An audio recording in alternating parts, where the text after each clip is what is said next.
ഞാൻ കോഴിക്കോട് നിന്നാണ് വരുന്നത്. കോഴിക്കോട് ഞാൻ എൻ്റെ വീട്ടിൽ രാവിലെ വെറുതെ ഇരിക്കുമ്പോൾ, എൻ്റെ റൂമിൽ വെറുതെ ഇങ്ങനെ ഇരിക്കുമ്പോൾ ഞാനൊരു അത്ഭുതകരമായ ഒരു പ്രതിഭാസം കാണുകയാണ്. ആ ഒരു അനുഭവം പറഞ്ഞുകൊണ്ട് എൻ്റെ സംസാരം ആരംഭിക്കുകയാണ്. ഇന്ന് രാവിലെ ഞാൻ എൻ്റെ റൂമിലിരിക്കുമ്പോൾ ലോകത്തിൻ്റെ വിവിധ ഭാഗങ്ങളിൽ നിന്നുള്ള പ്ലാസ്റ്റിക്കിൻ്റെ കണങ്ങൾ എൻ്റെ റൂമിലേക്ക് പറന്നു വരുന്നത് ഞാനിങ്ങനെ കാണുകയാണ്. ഞാൻ അത്ഭുതപ്പെട്ടു പോയി. ആ പ്ലാസ്റ്റിക്കിൻ്റെ കണങ്ങൾ ഇങ്ങനെ എൻ്റെ റൂമിലേക്ക് കടന്നു വന്ന് അത് പെട്ടെന്ന് അത് കൂടിച്ചേരുന്ന അത്ഭുതകരമായ പ്രതിഭാസം ഞാനിങ്ങനെ നോക്കിക്കാണുകയായിരുന്നു. എനിക്കിതെന്താ സംഭവം എന്ന് മനസ്സിലായില്ല. അങ്ങനെ ആ പ്ലാസ്റ്റിക് ഒക്കെ കൂടിച്ചേർന്നു എന്ന് മാത്രമല്ല, അത് പെട്ടെന്ന് തന്നെ ഒരു വൃത്താകൃതിയിലേക്ക് മാറുന്നത് എൻ്റെ കണ്ണുകൊണ്ട് ഞാനിങ്ങനെ കാണുകയാണ്. അത്ഭുതപ്പെട്ടുകൊണ്ട് ഞാനത് നോക്കി നിൽക്കുകയായിരുന്നു. അങ്ങനെ കുറച്ചുകൂടി കഴിഞ്ഞപ്പോൾ ആ വൃത്താകൃതിയിലായ ആ പ്ലാസ്റ്റിക് അതിൻ്റെ ഇടയിൽ കുറച്ച് തുളകൂടി വീണുകൊണ്ട് ഒരു ബട്ടണായി മാറുന്ന അത്ഭുതകരമായ ഒരു പ്രതിഭാസം ഞാൻ എൻ്റെ കണ്ണുകൊണ്ട് നോക്കിക്കണ്ടു. ആ ബട്ടണാണ് എൻ്റെ ഷർട്ടിൻ്റെ ഏറ്റവും മുകളിലുള്ള ബട്ടൺ എന്ന ഒരു അനുഭവം ഞാനിവിടെ നിന്നുകൊണ്ട് പറഞ്ഞാൽ നിങ്ങളെല്ലാവരും നേരത്തെ പറഞ്ഞ പിരിവ് നിർത്തിവെച്ച് വേറൊരു പിരിവ് നടത്തി എത്രയും പെട്ടെന്ന് ഇവനെ കുതിരവട്ടത്തേക്ക് കൊണ്ടുപോകണം എന്ന് പറയും.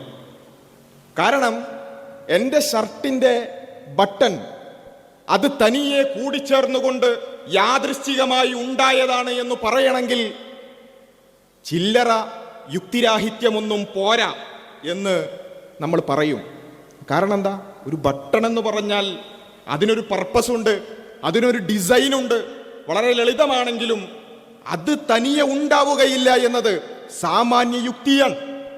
ആ സാമാന്യ യുക്തിയെ ചോദ്യം ചെയ്തുകൊണ്ട് എൻ്റെ ഷർട്ടിൻ്റെ ബട്ടൺ തനിയെ ഉണ്ടായതാണ്, ആരും ഡിസൈൻ ചെയ്തതല്ല, ആരും അതിനു പിന്നിൽ പ്രവർത്തിച്ചിട്ടില്ല, അതിനു പിന്നിൽ ഒരു ബുദ്ധിയുമില്ല എന്ന് പറയണമെങ്കിൽ അത് ചില്ലറ യുക്തിരാഹിത്യമൊന്നല്ല. എങ്കിൽ പ്രിയമുള്ളവരെ, എൻ്റെ ഷർട്ടിൻ്റെ ഒരു ബട്ടൺ പോലും വേണ്ട, ഒരു മുട്ടുസൂചി പോലും തനിയെ ഉണ്ടാവുകയില്ലെങ്കിൽ, അതിനു പിന്നിലൊരു ബുദ്ധി പ്രവർത്തിക്കാതെ അതുണ്ടാവുക സാധ്യമല്ലെങ്കിൽ, ഞാൻ ചോദിക്കട്ടെ, ഈ കാണുന്ന മഹാപ്രപഞ്ചം, ആ പ്രപഞ്ചത്തിന്റെ വ്യാപ്തി എത്രത്തോളമാണ് എന്ന് പോലും ശാസ്ത്രത്തിന് ഇന്നും പഠിച്ചു കഴിഞ്ഞിട്ടില്ല. ശാസ്ത്രം പറയുന്നത് നമുക്ക് മനുഷ്യനൊരിക്കലും പ്രപഞ്ചത്തിന്റെ വിശാലത എത്തിപ്പിടിക്കാൻ സാധ്യമല്ല എന്നാണ്. അത്രമേൽ വിശാലമാണ് പ്രപഞ്ചം എന്ന് പറയുന്നത്. ആ മഹാപ്രപഞ്ചം ഇത്ര കൃത്യമായി വ്യവസ്ഥാപിതമായി പ്രവർത്തിച്ചു കൊണ്ടിരിക്കുന്ന ഈ പ്രപഞ്ചം മുഴുവൻ തനിയെ ഉണ്ടായതാണ് എന്നൊരാൾ പറയുന്നെങ്കിൽ അതിനേക്കാൾ വലിയ അന്ധവിശ്വാസം വേറെ എന്താ ഉള്ളത്? അല്ലേ? അതല്ലേ ഏറ്റവും വലിയ അന്ധവിശ്വാസം. അതുകൊണ്ട് നിരീശ്വരവാദം എന്നത് ലോകത്ത് മനുഷ്യൻ വിശ്വസിച്ചിട്ടുള്ളതിൽ വെച്ച് ഏറ്റവും വലിയ അന്ധവിശ്വാസമാണ്. ബാക്കിയൊക്കെ അത് കഴിഞ്ഞിട്ടേ ഉള്ളൂ. ഇതൊക്കെ തനിയെ അങ്ങുണ്ടായി, ഒരു പൊട്ടിത്തെറിയിലൂടെ, അതിന് പിന്നിൽ ആരും പ്രവർത്തിക്കാതെ ഇതൊക്കെ തനിയെ അങ്ങുണ്ടായി. യാദൃശ്ചികത അത് വ്യവസ്ഥാപിതത്വത്തിന് വഴിമാറി. നമുക്കറിയാം, സൂക്ഷ്മ പ്രപഞ്ചത്തിലേക്ക് നമ്മൾ നോക്കുകയാണെന്നുണ്ടെങ്കിൽ, സൂക്ഷ്മ പ്രപഞ്ചത്തിലേക്ക് നമ്മൾ നോക്കിയാൽ ഒരു 16 നിലയോളമുള്ള ഒരു കെട്ടിടം, ആ കെട്ടിടം മുഴുവൻ ഒരു ലൈബ്രറിയാക്കി, ആ ലൈബ്രറികളിൽ മുഴുവൻ പുസ്തകങ്ങളുണ്ടെന്ന് വിചാരിക്കുക. 16 നിലയുള്ള ലൈബ്രറിയിൽ മുഴുവൻ പുസ്തകങ്ങളുണ്ടെങ്കിൽ ആ കെട്ടിടത്തിൽ എത്രത്തോളം വിജ്ഞാനം അടങ്ങിയിട്ടുണ്ടാകും? അതിനേക്കാൾ വിജ്ഞാനം നമ്മളുടെ ഓരോരുത്തരുടെയും ഓരോ സെല്ലുകളിലും ഓരോ കോശങ്ങളിലും അടങ്ങിയിട്ടുണ്ട് എന്നാണ് നമ്മൾ മനസ്സിലാക്കുന്നത്. നമ്മുടെ DNA-കളിൽ നമുക്ക് കണ്ണുകൊണ്ട് കാണാൻ പോലും സാധ്യമല്ല സെല്ലുകൾ, കോശങ്ങൾ. ആ ഓരോ കോശത്തിലും 16 നിലകളോളം വരുന്ന ഒരു കെട്ടിടത്തിൽ പുസ്തകങ്ങൾ നിറച്ചാൽ എത്രമാത്രം ഇൻഫർമേഷൻ, വിവരങ്ങൾ അടങ്ങുമോ അത്രത്തോളം വിവരം നമ്മുടെ ഓരോരുത്തരുടെയും ഓരോ കോശത്തിലുമുണ്ട്. അങ്ങനെയുള്ള ട്രില്യൺ കണക്കിന് കോശങ്ങൾ കൊണ്ടാണ് നമ്മൾ ഉണ്ടാക്കപ്പെട്ടിട്ടുള്ളത്. എന്നാലോചിച്ചൊക്കെ, ഒരു 16 നില വേണ്ട, ഒരു നിലയുള്ള ഒരു ലൈബ്രറി കാണിച്ചിട്ട് ഈ ലൈബ്രറിയിലുള്ള പുസ്തകങ്ങളെല്ലാം അതാരും എഴുതിയതല്ല എന്ന് പറഞ്ഞാൽ നമുക്ക് വിശ്വസിക്കാൻ പറ്റുമോ? വേണ്ട. ഒരൊറ്റ പുസ്തകം എടുത്തിട്ട് ആ ഒരൊറ്റ പുസ്തകമെങ്കിലും ആരും എഴുതാതെ തനിയെ ഉണ്ടായതാണ് അതിലെ വിജ്ഞാനം എന്ന് പറഞ്ഞാൽ നമുക്ക് വിശ്വസിക്കാൻ പറ്റുമോ? വേണ്ട. ഒരു പേജ് എടുത്തിട്ട് ആ ഒരു പേജിലെ വിജ്ഞാനം തനിയെ ആരും എഴുതാതെ തനിയെ ഉണ്ടായതാണെന്ന് പറഞ്ഞാൽ നമുക്ക് വിശ്വസിക്കാൻ പറ്റുമോ? വേണ്ട.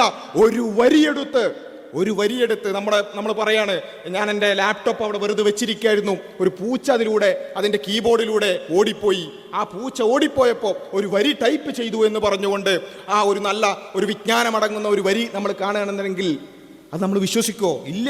യാദൃശ്ചികമായി അങ്ങനെ വിജ്ഞാനം ഉണ്ടാവുകയില്ല എന്നുള്ളത് മനുഷ്യൻ്റെ യുക്തിയാണ്. അങ്ങനെ മനസ്സിലാക്കുന്ന മനുഷ്യനെ സംബന്ധിച്ചിടത്തോളം ഒരു വരി പോലും വിജ്ഞാനം തനിയെ ഉണ്ടാവുകയില്ല എന്നത് മനുഷ്യന്റെ സാമാന്യ യുക്തിയാണ് എങ്കിൽ പിന്നെ എങ്ങനെയാണ് ഈ കാണുന്ന പ്രപഞ്ചവും അതുപോലെ തന്നെ നമ്മുടെ കോശങ്ങളും അത് കൂടിച്ചേർന്നിട്ടുള്ള കലകളും അതുപോലെ തന്നെ നമ്മുടെ ശരീരവുമെല്ലാം ആരും അതിന് പിന്നിൽ പ്രവർത്തിക്കാനില്ലാതെ തനിയെ ഉണ്ടായതാണ്, യാദൃശ്ചികമായി ഉണ്ടായതാണ് എന്ന് വിശ്വസിക്കാൻ പറ്റുക? അങ്ങനെ വിശ്വസിക്കണം എന്നുണ്ടെങ്കിൽ അത്രമേൽ അന്ധവിശ്വാസിയായിരിക്കണം അവർ. അതുകൊണ്ടാണ് ഞാൻ ഇത്രയും നേരം പറഞ്ഞത് നിരീശ്വരവാദത്തെക്കുറിച്ച് വലിയ പ്രസംഗം നടത്താൻ വേണ്ടിയല്ല. ഇത്രമേൽ വലിയ അന്ധവിശ്വാസം മനുഷ്യരെ സംബന്ധിച്ചിടത്തോളം അവർക്ക് വിശ്വസിക്കാൻ വലിയ പ്രയാസമാണ്. എങ്ങനെ ഒരു മനുഷ്യൻ ഇതൊക്കെ വിശ്വസിക്കാൻ പറ്റി? ഇതൊക്കെ തനിയുണ്ടായി. ഈ സൂക്ഷ്മ പ്രപഞ്ചവും സ്ഥൂല പ്രപഞ്ചവും ഈ വ്യവസ്ഥാപിതമായ പ്രപഞ്ചങ്ങളും എല്ലാം തനിയെ ഉണ്ടായതാണെന്ന് ഒരു മനുഷ്യനും വിശ്വസിക്കാൻ പറ്റില്ല, പ്രയാസമാണ്. അതുകൊണ്ടാണ് ലോക ചരിത്രത്തിൽ നേരത്തെ ഹാരിസ് മൗലവി പറഞ്ഞതുപോലെ മതമുള്ള കാലം തൊട്ടേ മതനിഷേധവും നമുക്ക് കാണാൻ സാധിക്കും.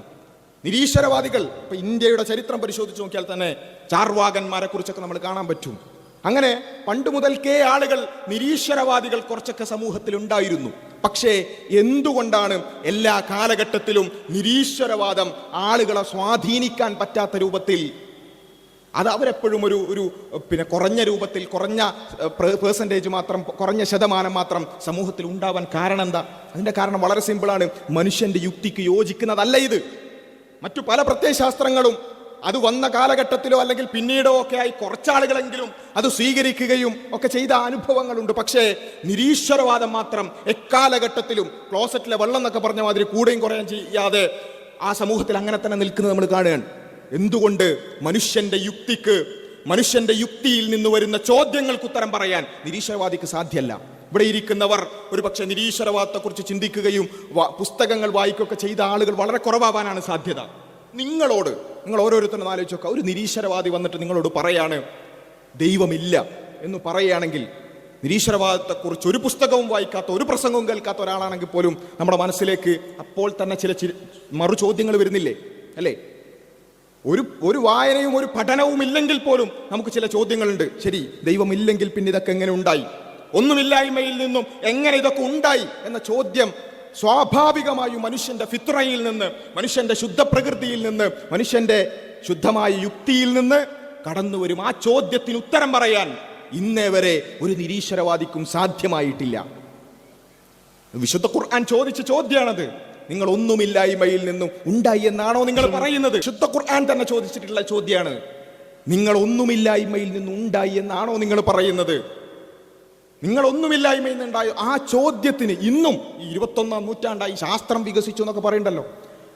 ഈ കാലഘട്ടത്തിൽ പോലും ഒരു യുക്തിവാദിക്കും അതിനെ കൃത്യമായ യുക്തിപരമായി ഉത്തരം പറയാൻ സാധിക്കുന്നില്ല. എങ്ങനെ ഒന്നുമില്ലായ്മയിൽ നിന്നും എന്തൊക്കെ ഈ പ്രപഞ്ചം ഉണ്ടായി എന്ന ചോദ്യത്തിന്.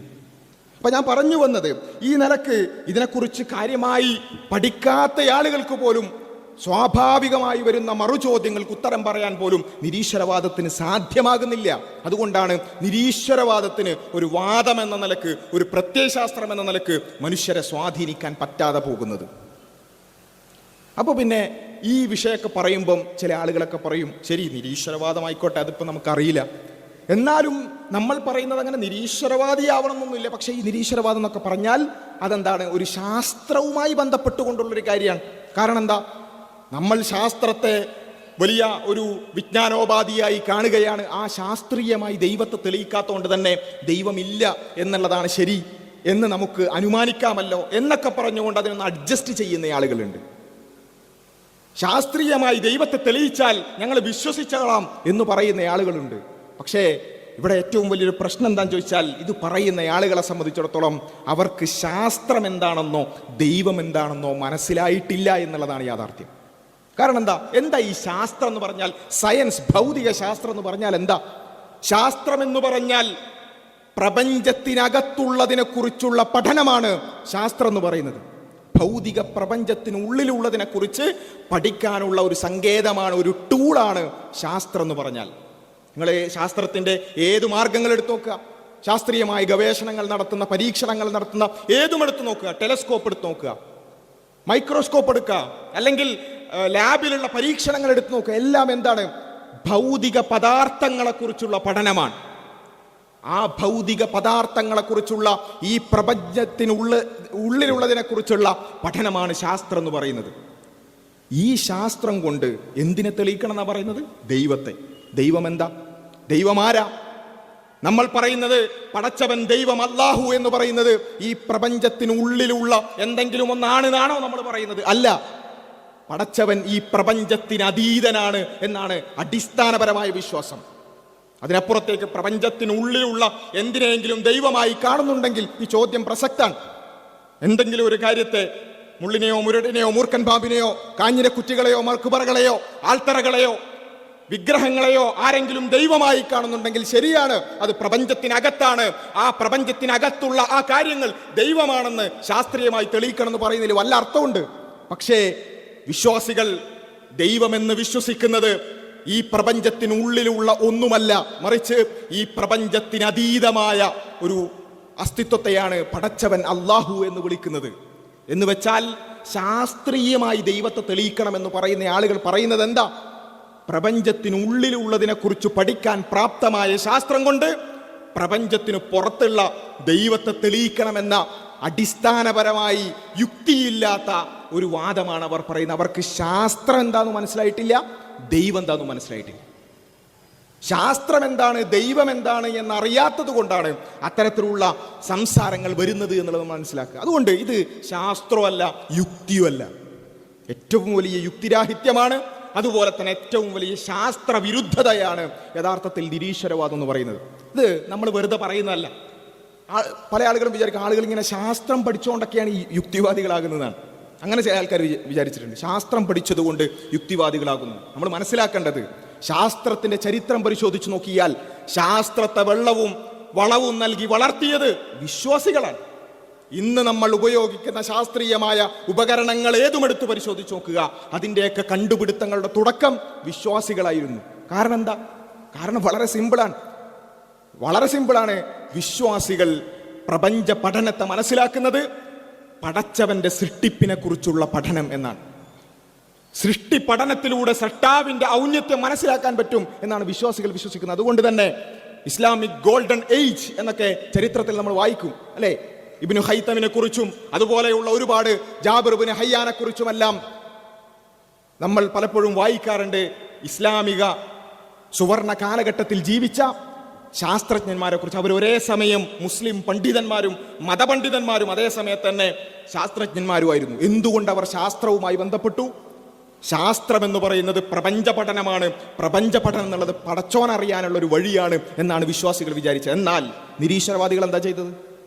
നിരീശ്വരവാദികൾ ഇപ്പൊ നേരത്തെ പറഞ്ഞു, ചാർവാകന്മാർ, അവർ പറഞ്ഞത് ഈ കണക്കും അതുപോലെ തന്നെ ശാസ്ത്ര പഠനം എന്നൊക്കെ പറയുന്നത് മനുഷ്യന്റെ സമയം കൊല്ലലാണ് എന്നാണ്. കാരണം അന്നത്തെ കാലത്ത് ശാസ്ത്ര പഠനം എന്ന് പറഞ്ഞാൽ ഒരുപാട് അധ്വാനം ആവശ്യമുള്ളൊരു കാര്യമാണ്. അതുകൊണ്ട് പെട്ടെന്ന് റിസൾട്ടൊന്നും ഉണ്ടാവില്ല. ഇന്ന് ശാസ്ത്രം എന്ന് പറയുന്നത് പെട്ടെന്ന് പണം നേടാനുള്ള ഒരു വഴി കൂടിയാണ്. എന്നാൽ അന്ന് അങ്ങനെ ആയിരുന്നില്ല. ആ രൂപത്തിൽ ശാസ്ത്രത്തിന്റെ പ്രാരംഭഘട്ടത്തിൽ നിരീശ്വരവാദികൾ ശാസ്ത്രത്തോട് പുറംതിരിഞ്ഞു നിൽക്കുകയായിരുന്നു. അവർ പറഞ്ഞത്, നമ്മെ സംബന്ധിച്ചിടത്തോളം നമ്മുടെ ജീവിതത്തിന്റെ അടിസ്ഥാന ഉദ്ദേശ്യം എന്ന് പറയുന്നത് തിന്നുക, കുടിക്കുക, രമിക്കുക, രസിക്കുക എന്നതാണ്.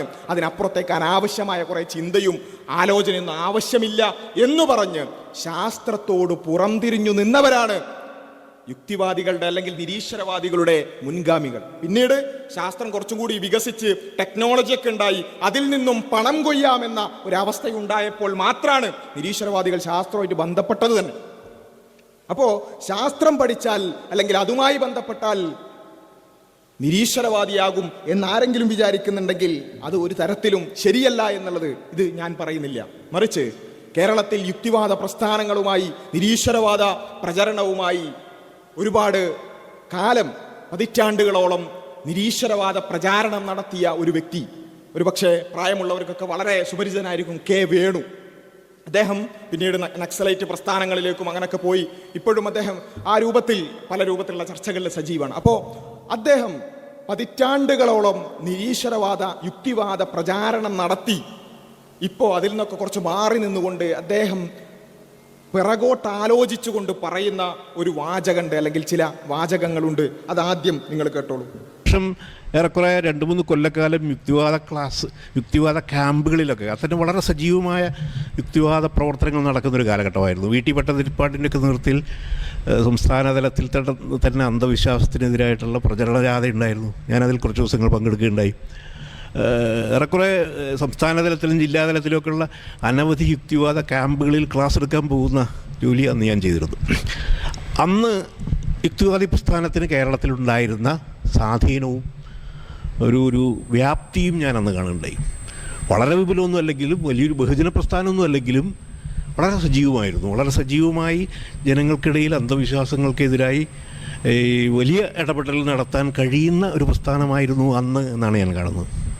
ഞാൻ 2 കൊല്ലം കഴിഞ്ഞപ്പോഴേക്കും യുക്തിവാദത്തിൻ്റെ യുക്തിവാദവും വിപ്ലവ പ്രസ്ഥാനവും എന്നൊക്കെ പറഞ്ഞിട്ട് ലേഖനം എഴുതിയിട്ടാണ് ഞാൻ നക്സലൈറ്റ് പ്രസ്ഥാനത്തിലേക്ക് മാറുകയൊക്കെ ചെയ്തത്. അത് വേറൊരു കാര്യം. ഞാൻ പറഞ്ഞുകൊണ്ട് വന്നത് അന്ന് യുക്തിവാദി പ്രസ്ഥാനത്തിനുണ്ടായിരുന്ന സ്വാധീനം ഇന്ന് കേരളത്തിലില്ല എന്നാണ്. നിങ്ങളൊരു ചെറിയ സംഘങ്ങൾ, ഓരോ പ്രദേശത്തുള്ള സംഘങ്ങൾ മാത്രമായി മാറിയിരിക്കുന്നു. എന്തുകൊണ്ടുകൂടി ചിന്തിക്കേണ്ടതുണ്ട്. ശാസ്ത്രത്തിൻ്റെയും യുക്തിചിന്തയുടെയൊക്കെ വളർച്ചയില്ലാത്തതുകൊണ്ടൊന്നുമല്ല. ലോകത്ത് ശാസ്ത്രം വളരെയധികം വളർന്നുകൊണ്ടിരിക്കുക തന്നെയാണ്. പുതിയ കണ്ടെത്തലുകളും ശാസ്ത്രീയമായ വിശദീകരണങ്ങളൊക്കെ സാധ്യമാകുന്ന രീതിയിൽ മൊത്തത്തിൽ വികസിച്ചുകൊണ്ടിരിക്കുകയാണ്. പക്ഷേ നമ്മുടെ നാട്ടിൽ നമുക്ക് ഇവിടുത്തെ യുക്തിവാദി പ്രസ്ഥാനത്തിന് മുന്നോട്ട് പോകാൻ കഴിയുന്നില്ല. ഞാൻ നേരത്തെ പറഞ്ഞ പ്രശ്നങ്ങളുമായിട്ട് ബന്ധപ്പെട്ട് കിടക്കുന്നു എന്നാണ് എൻ്റെ ഒരു വിലയിരുത്തലുള്ളത്. ഭൂരിപക്ഷം ആളുകളും ഇപ്പോൾ കമ്മ്യൂണിസ്റ്റുകാർ ഉൾപ്പെടെയുള്ളവർ ഇപ്പോൾ ശബരിമലയ്ക്ക് പോകുന്നവരും വിശ്വാസികളൊക്കെ മാറി നിൽക്കുന്നു. പാർട്ടിക്ക് അങ്ങനത്തെ വൈരുദ്ധ്യാധിഷ്ഠിത ഭൗതികവാദത്തിൽ വിശ്വസിക്കുന്നു എന്ന് പ്രഖ്യാപിക്കുന്ന കമ്മ്യൂണിസ്റ്റ് പാർട്ടിക്ക് പാർട്ടി അംഗങ്ങൾ മതവിശ്വാസികളാകുന്നതിനെ തടയാനാകാതെ വരുന്നു. അതിനെ അംഗീകരിക്കാൻ നിർബന്ധിതമാകുന്ന അവസ്ഥ വരുന്നു. ഇതൊക്കെയാണ് നമ്മുടെ ചുറ്റുമുള്ള യാഥാർത്ഥ്യം. ശാസ്ത്രം വളർന്നു എന്നുള്ള കാര്യത്തിൽ ആർക്കും സംശയമില്ല. കാരണം ശാസ്ത്രം വളർന്നുകൊണ്ടേയിരിക്കുകയാണ്. പക്ഷേ ശാസ്ത്രം വളരുമ്പോഴും മൂപ്പരൊക്കെ വിചാരിച്ചിരുന്നത്, അല്ലെങ്കിൽ അന്നത്തെ കാലഘട്ടത്തിൽ അവരൊക്കെ സ്വപ്നം കണ്ടത്, ശാസ്ത്രം എന്തായാലും വളരുമല്ലോ, അതിൻ്റെ കൂടെ ആളുകൾ നിരീശ്വരവാദത്തിലേക്കും അതുപോലെ തന്നെ യുക്തിവാദത്തിലേക്കൊക്കെ വരുന്നായിരുന്നു അവരൊക്കെ വിചാരിച്ചിരുന്നത്. പക്ഷേ നേരെ തിരിച്ചാ സംഭവിക്കുന്നത്. ശാസ്ത്രം വളരുന്നുണ്ട്, എന്നാൽ യുക്തിവാദ പ്രസ്ഥാനങ്ങളും നിരീശ്വരവാദവും ഒക്കെ തളരുന്ന ഒരു അവസ്ഥയാണ് നമ്മൾ കാണുന്നത്. എന്ന് വെച്ചാൽ ഇത് തമ്മിലൊരു ബന്ധമില്ല. ശാസ്ത്രം പഠിച്ചാൽ നിരീശ്വരവാദിയാകുന്നുണ്ടെങ്കിൽ ശാസ്ത്രം ഏറ്റവും മുന്നോട്ട് പോകുന്നതിനനുസരിച്ച് നിരീശ്വരവാദം കൂടെയായിരുന്നു വേണ്ടത്. അത് അങ്ങനെയല്ല സംഭവിക്കുന്നത് എന്നുള്ളത് നമ്മൾ കാണുകയാണ്. അപ്പോൾ അവിടെ ഞാൻ പറഞ്ഞ് അവസാനിപ്പിക്കുന്നത്, നിരീശ്വരവാദം എന്ന ആശയം അതിന് ശാസ്ത്രവുമായി ബന്ധമില്ല, യുക്തിയുമായും ഒരു ബന്ധവുമില്ല.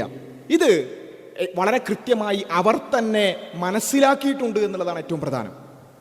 കേരളത്തിൽ 1970കളിലും 80കളിലൊക്കെ വലിയ ഒരു ചർച്ച നടന്നിരുന്നു. ആ ചർച്ച നടന്നത് യുക്തിവാദികളും കമ്മ്യൂണിസ്റ്റുകളും തമ്മിലായിരുന്നു. എന്താ ചർച്ച? നമുക്കറിയാം, കമ്മ്യൂണിസത്തിൻ്റെയും യുക്തിവാദത്തിൻ്റെ ഒക്കെ ഒരു അടിസ്ഥാനം എന്ന് പറയുന്നത് ദൈവനിഷേധം തന്നെയാണ്. അപ്പോൾ ദൈവമുണ്ടോ ഇല്ലേ എന്നുള്ള ചർച്ചയൊന്നല്ല അവർ തമ്മിൽ നടന്നത്. മറിച്ച് കമ്മ്യൂണിസ്റ്റുകൾ യുക്തിവാദികളോട് പറഞ്ഞൊരു കാര്യം എന്താ വെച്ചാൽ, നിങ്ങളിങ്ങനെ എപ്പോഴും ദൈവമില്ല എന്ന് പറഞ്ഞു നടന്നുകൊണ്ട് ഒരു കാര്യമില്ല. അല്ലെ, യുക്തിവാദികളുടെ പ്രധാന പണി അതാണല്ലോ, ദൈവമില്ല എന്നിങ്ങനെ ലേഖനം എഴുതുക, പ്രസംഗിക്കുക, സംവാദങ്ങൾ നടത്തുക. അതുകൊണ്ടൊരു കാര്യമില്ല. അത് എത്ര കാലം ചെയ്തിട്ടും നിങ്ങൾക്ക് കാര്യമായ ഒരു എഫക്റ്റ് ഉണ്ടാക്കാൻ സാധിച്ചിട്ടില്ല. അല്ലേ, നമുക്ക് കേരളത്തിലെ ചരിത്രം മാത്രം പരിശോധിച്ച് നോക്കിയാൽ മഹാനായ ഡോക്ടർ ഉസ്മാൻ സാഹിബിനെ പോലെയുള്ള മുമ്പ് നിരീശ്വരവാദിയായിരുന്ന പിന്നീട് ഇസ്ലാമിലേക്ക് കടന്നു വന്ന ആളുകൾ അവർ നടത്തിയ തൂലിക സംവാദങ്ങൾ ഇന്നും നമുക്ക് വായിക്കാൻ കിട്ടും. അത്തരം സംവാദങ്ങൾ, അതുപോലെ തന്നെ സ്റ്റേജ് സംവാദങ്ങളൊക്കെ കേരളത്തിൽ നടന്നു. ആ സംവാദങ്ങളിലൊക്കെ സംഭവിക്കുന്നത് എന്താ? ഈ നിരീശ്വരവാദത്തിന്റെ യുക്തിരാഹിത്യം കൂടുതൽ ബോധ്യപ്പെടുക എന്നുള്ളത് മാത്രമാണ് സംഭവിക്കുന്നത്. അപ്പോൾ കമ്മ്യൂണിസ്റ്റുകൾ അന്ന് പറഞ്ഞൊരു കാര്യം എന്താ വെച്ചാൽ, യുക്തിവാദികൾ ഇങ്ങനെ ദൈവമില്ല എന്ന് പറഞ്ഞു നടന്നുകൊണ്ട് ഒരു കാര്യമില്ല, മറിച്ച് നമ്മൾ ഇതിന്റെ രീതിയൊന്ന് മാറ്റണം, ഈ പ്രവർത്തനത്തിന്റെ രീതിയൊന്ന് മാറ്റണം എന്ന് പറഞ്ഞു വളരെ കൃത്യമായി ഞാൻ കോട്ട് ചെയ്യുകയാണ്. EMS നമ്പൂതിരിപ്പാടിനെ അറിയാത്തവരുണ്ടാകില്ല. അദ്ദേഹത്തിന്റെ മതം ശാസ്ത്രം മനുഷ്യൻ എന്ന ചിന്ത പബ്ലിക്കേഷൻ പുറത്തിറക്കിയ പുസ്തകത്തിന്റെ 51-ാമത്തെ പേജിൽ അദ്ദേഹം പറയുന്നുണ്ട്, ഇങ്ങനെയുള്ള പ്രവൃത്തിയല്ല നമുക്ക് ആവശ്യം, മറിച്ച് മതത്തിന്റെ സാമൂഹിക വേരുകൾ തകർത്തെറിയുക എന്നതായിരിക്കണം നമ്മുടെ പ്രവർത്തനത്തിന്റെ ഉദ്ദേശ്യം. ഇത് കൃത്യമായിട്ട് എല്ലാവരും മനസ്സിലാക്കണം. ഇതാണ് ഇന്നത്തെ സംസാരത്തിന്റെ ക്രക്സ്. എന്താ പറഞ്ഞത്? ഏതെങ്കിലും പാർട്ടിയെക്കുറിച്ചോ രാഷ്ട്രീയ പാർട്ടിയെക്കുറിച്ചല്ല പറയുന്നത്. എന്താണ് നമ്മുടെ സമൂഹത്തിൽ സംഭവിച്ചു കൊണ്ടിരിക്കുന്നത് എന്നും എങ്ങനെയാണ് ഈ സംഭവം, ഈ ചിന്തകൾ, മതരാഹിത്യമടക്കമുള്ള കാര്യങ്ങൾ നമ്മുടെ തലച്ചോറിലേക്ക്, നമ്മുടെ യുവതലമുറയിലേക്ക് കടന്നു വരുന്നതിന്റെ വഴി ഏതാണ് എന്ന് കൃത്യമായി നമ്മൾ മനസ്സിലാക്കേണ്ടതുണ്ട്. EMS പറഞ്ഞ വാചകം നമ്മൾ ഓരോരുത്തരും മനസ്സിലാക്കേണ്ടുന്ന ഒരു കാര്യമാണ്. മതത്തിന്റെ സാമൂഹിക വേരുകൾ തകർത്തെറിയുക എന്നതായിരിക്കണം നമ്മുടെ പ്രവർത്തനത്തിന്റെ ഉദ്ദേശ്യം. എന്താ സംഭവം? വളരെ പച്ചക്ക് പറഞ്ഞാൽ, നേരിട്ട് നിരീശ്വരവാദം പറഞ്ഞതുകൊണ്ട് ഒരു കാര്യമില്ല. അത് പറഞ്ഞാൽ ദൈവമില്ലെന്ന് അവരോട് പറഞ്ഞ് സംവദിക്കാൻ പോയാൽ നിങ്ങൾക്ക് വിജയിക്കാൻ സാധ്യമല്ല.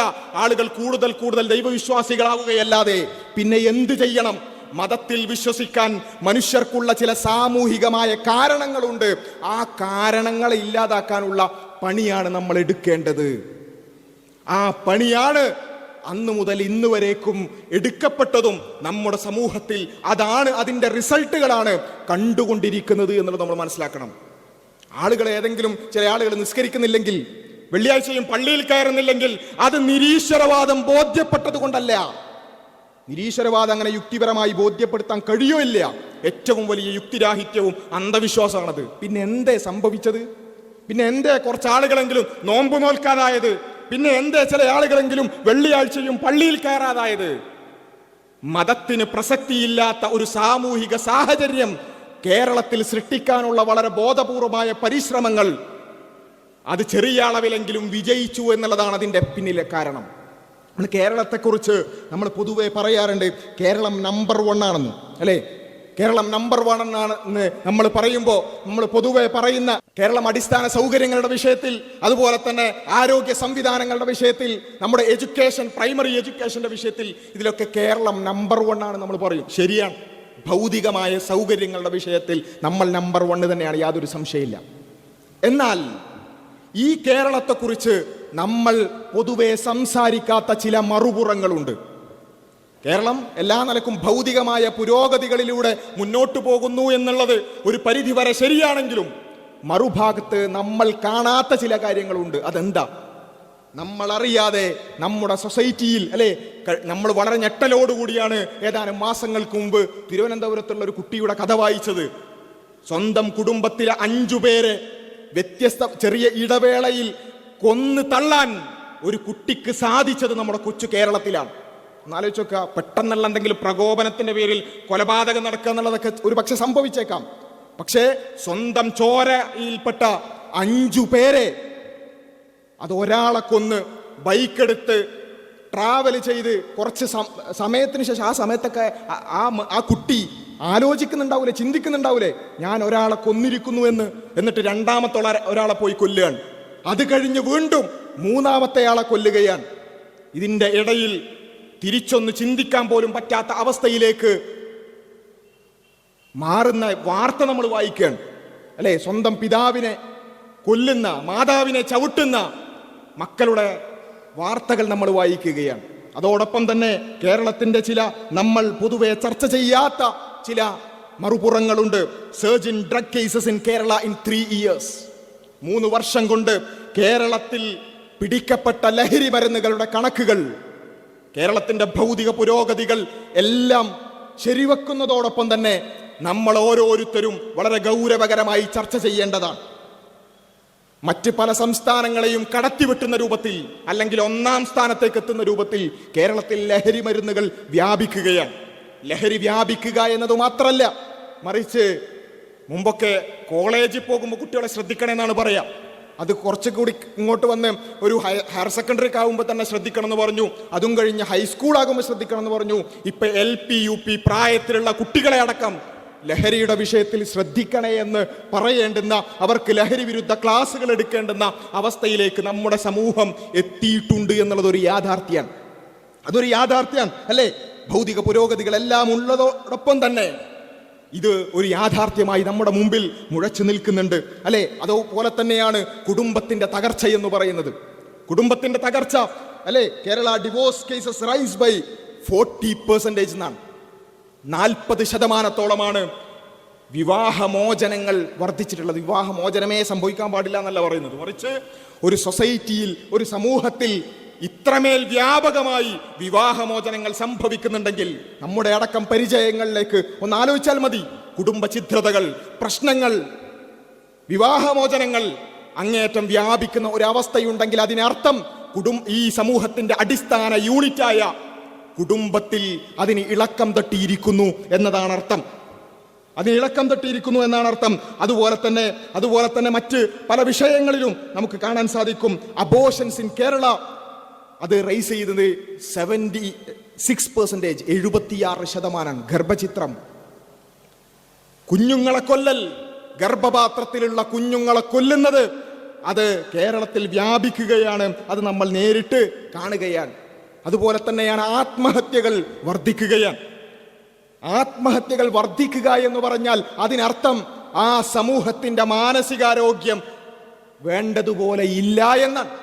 അപ്പൊ ഞാൻ പറഞ്ഞു വന്നത്, ഇത് നമ്മുടെ കേരളത്തെ മോശമാക്കി പറയാൻ വേണ്ടിയല്ല, അല്ലെങ്കിൽ നമ്മുടെ നാടിനെ, മലയാളികളെ മോശമാക്കി പറയാനല്ല, മറിച്ച് നമ്മൾ നമ്പർ 1 ആണെന്ന് പറയുന്നതോടൊപ്പം തന്നെ ഭൗതികമായ വിദ്യാഭ്യാസപരമായ പുരോഗതികളിൽ നമ്മൾ ഊറ്റം കൊള്ളുന്നതോടൊപ്പം തന്നെ നമ്മളറിയാതെ നമ്മുടെ സമൂഹത്തിൽ സംഭവിച്ചു പോകുന്ന, ഈ സമൂഹത്തിന്റെ ഏറ്റവും അടിസ്ഥാനങ്ങൾ തകർന്നു പോകുന്ന ചില വിഷയങ്ങൾ നമ്മൾ പലപ്പോഴും അതിനെ ഗൗരവത്തിലെടുക്കുന്നില്ല എന്നുള്ളതാണ് അതിൻ്റെ യാഥാർത്ഥ്യം എന്ന് പറയുന്നത്. ഈ ചിത്രവും അല്ലെങ്കിൽ ഈ കണക്കുകളൊക്കെ കാണുമ്പോൾ ഒരുപക്ഷെ നമ്മളോട് ബന്ധിപ്പിക്കാതെ ആയിരിക്കാം ഒരുപക്ഷെ ചിന്തിക്കുന്നുണ്ടാവും. അത് കേരളത്തിൽ ഇങ്ങനെ ആത്മഹത്യ കൂടുന്നുണ്ട്, വിവാഹമോചനം കൂടുന്നുണ്ട്, ലഹരി കൂടുന്നുണ്ട്, കേരളം ശരിയാവാനുണ്ട്. അല്ല, നമ്മൾ ഓരോരുത്തരെ കുറിച്ചുമാണ് ഈ സംസാരിക്കുന്നത്.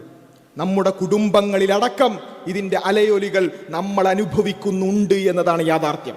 അതുകൊണ്ടാണ് ഞാൻ പറഞ്ഞത്, നിരീശ്വരവാദത്തെക്കുറിച്ചൊരു പ്രസംഗം നടത്താനല്ല ഞാൻ വന്നത്, മറിച്ച് നമ്മളെ ഓരോരുത്തരെയും ബാധിക്കുന്ന, നമ്മുടെ കുടുംബങ്ങളിലേക്ക് എത്തിയിട്ടുള്ള, അതല്ല നമ്മളെപ്പോലും ബാധിച്ചു തുടങ്ങിയിട്ടുള്ള ഒരു വിഷയത്തെക്കുറിച്ചാണ് എനിക്ക് സംസാരിക്കാനുള്ളത്. ഒന്ന് ആലോചിച്ച് നോക്കുക, നമ്മളുടെ കുടുംബത്തിലേക്ക് നമ്മളെ ഒരല്പനേരം നമ്മുടെ ചിന്ത അതിലേക്കൊന്ന് മാറ്റുക, അല്ലേ? നമ്മുടെ ബന്ധങ്ങളിൽ എത്രത്തോളമാണ് തകരുന്ന ബന്ധങ്ങൾ നമ്മൾ കാണുന്നത്.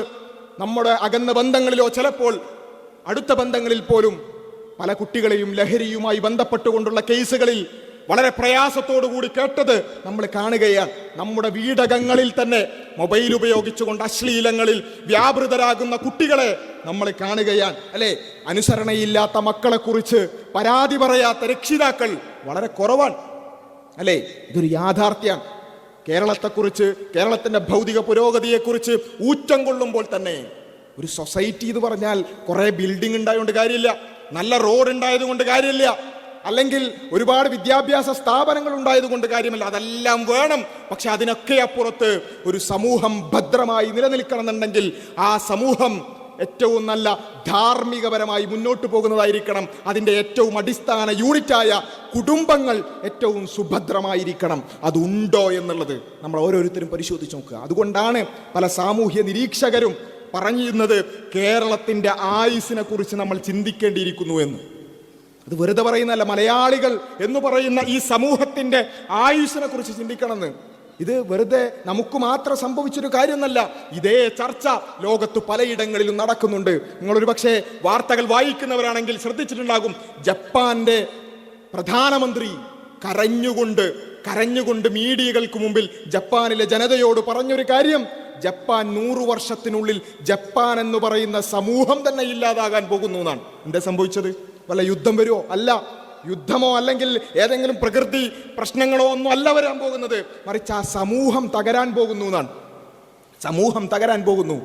ചൈന, അതുപോലെ തന്നെ റഷ്യ, അതുപോലെ തന്നെ വെസ്റ്റേൺ യൂറോപ്യൻ രാജ്യങ്ങൾ, പല രാജ്യങ്ങളുടെയും രാഷ്ട്രത്തലവന്മാർ കണ്ണീരോടുകൂടി ആ രാജ്യത്തിലേക്ക് കടന്നു വന്നുകൊണ്ട് നിങ്ങൾ കുടുംബത്തിന് പ്രാധാന്യം നൽകണേ എന്ന് പറയുന്ന ഒരവസ്ഥ.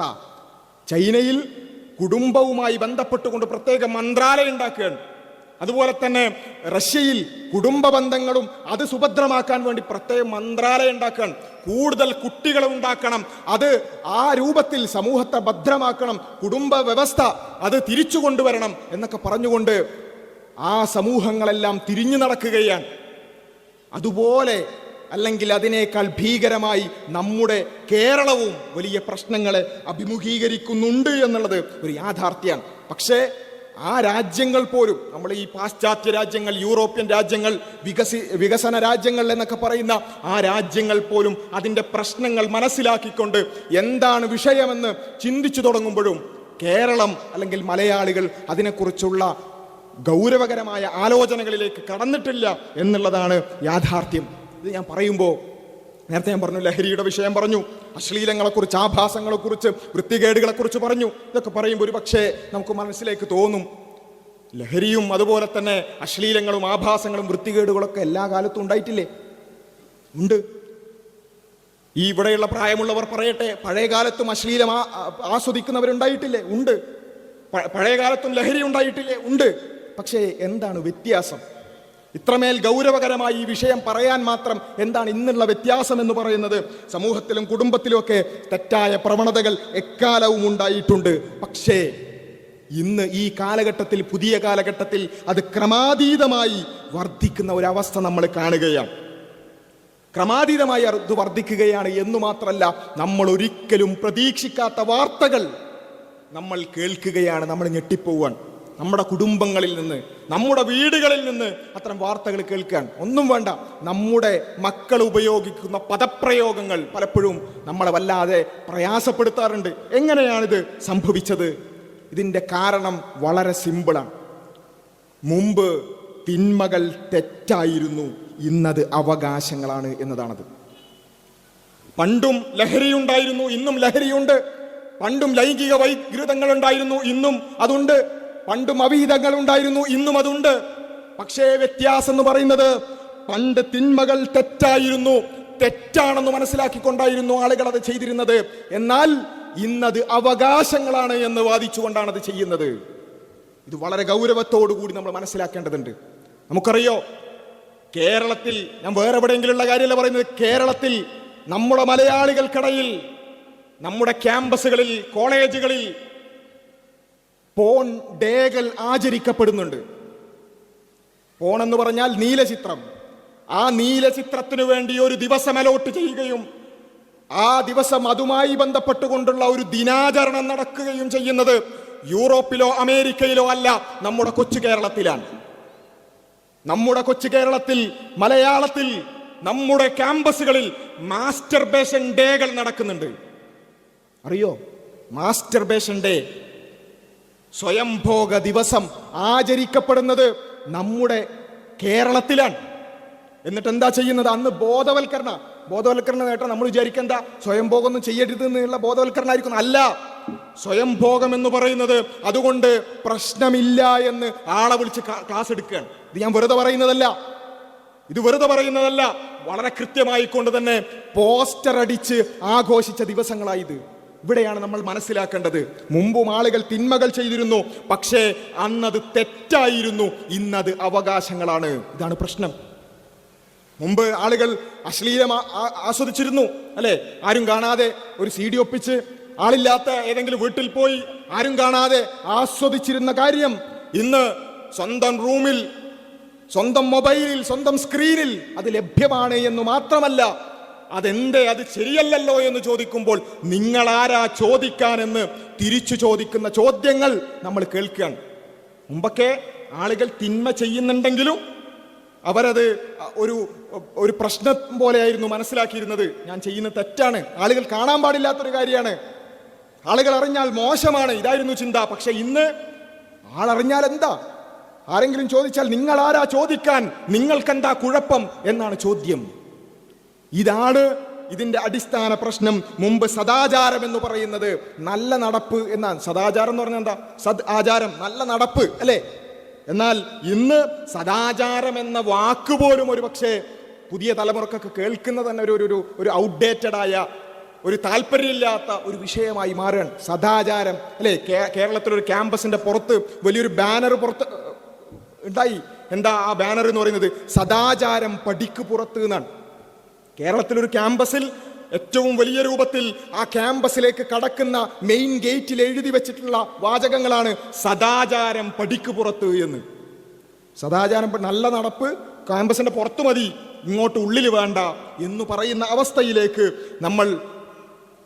നമ്മുടെ സമൂഹം, പ്രത്യേകിച്ച് യുവതലമുറ മാറുകയാണ്. ഇതാണ് ഏറ്റവും അടിസ്ഥാനപരമായി നമ്മൾ മനസ്സിലാക്കേണ്ടത്. ഇത് മനസ്സിലാകണമെന്നുണ്ടെങ്കിൽ ഒരുപക്ഷെ ഞാൻ ഇത്രയും പറഞ്ഞാൽ ഒരുപക്ഷെ പ്രായമുള്ളവർക്കൊന്നും ഈ വിഷയത്തിൻ്റെ ഗൗരവം ഒരുപക്ഷെ മനസ്സിലായിട്ടുണ്ടാവില്ല.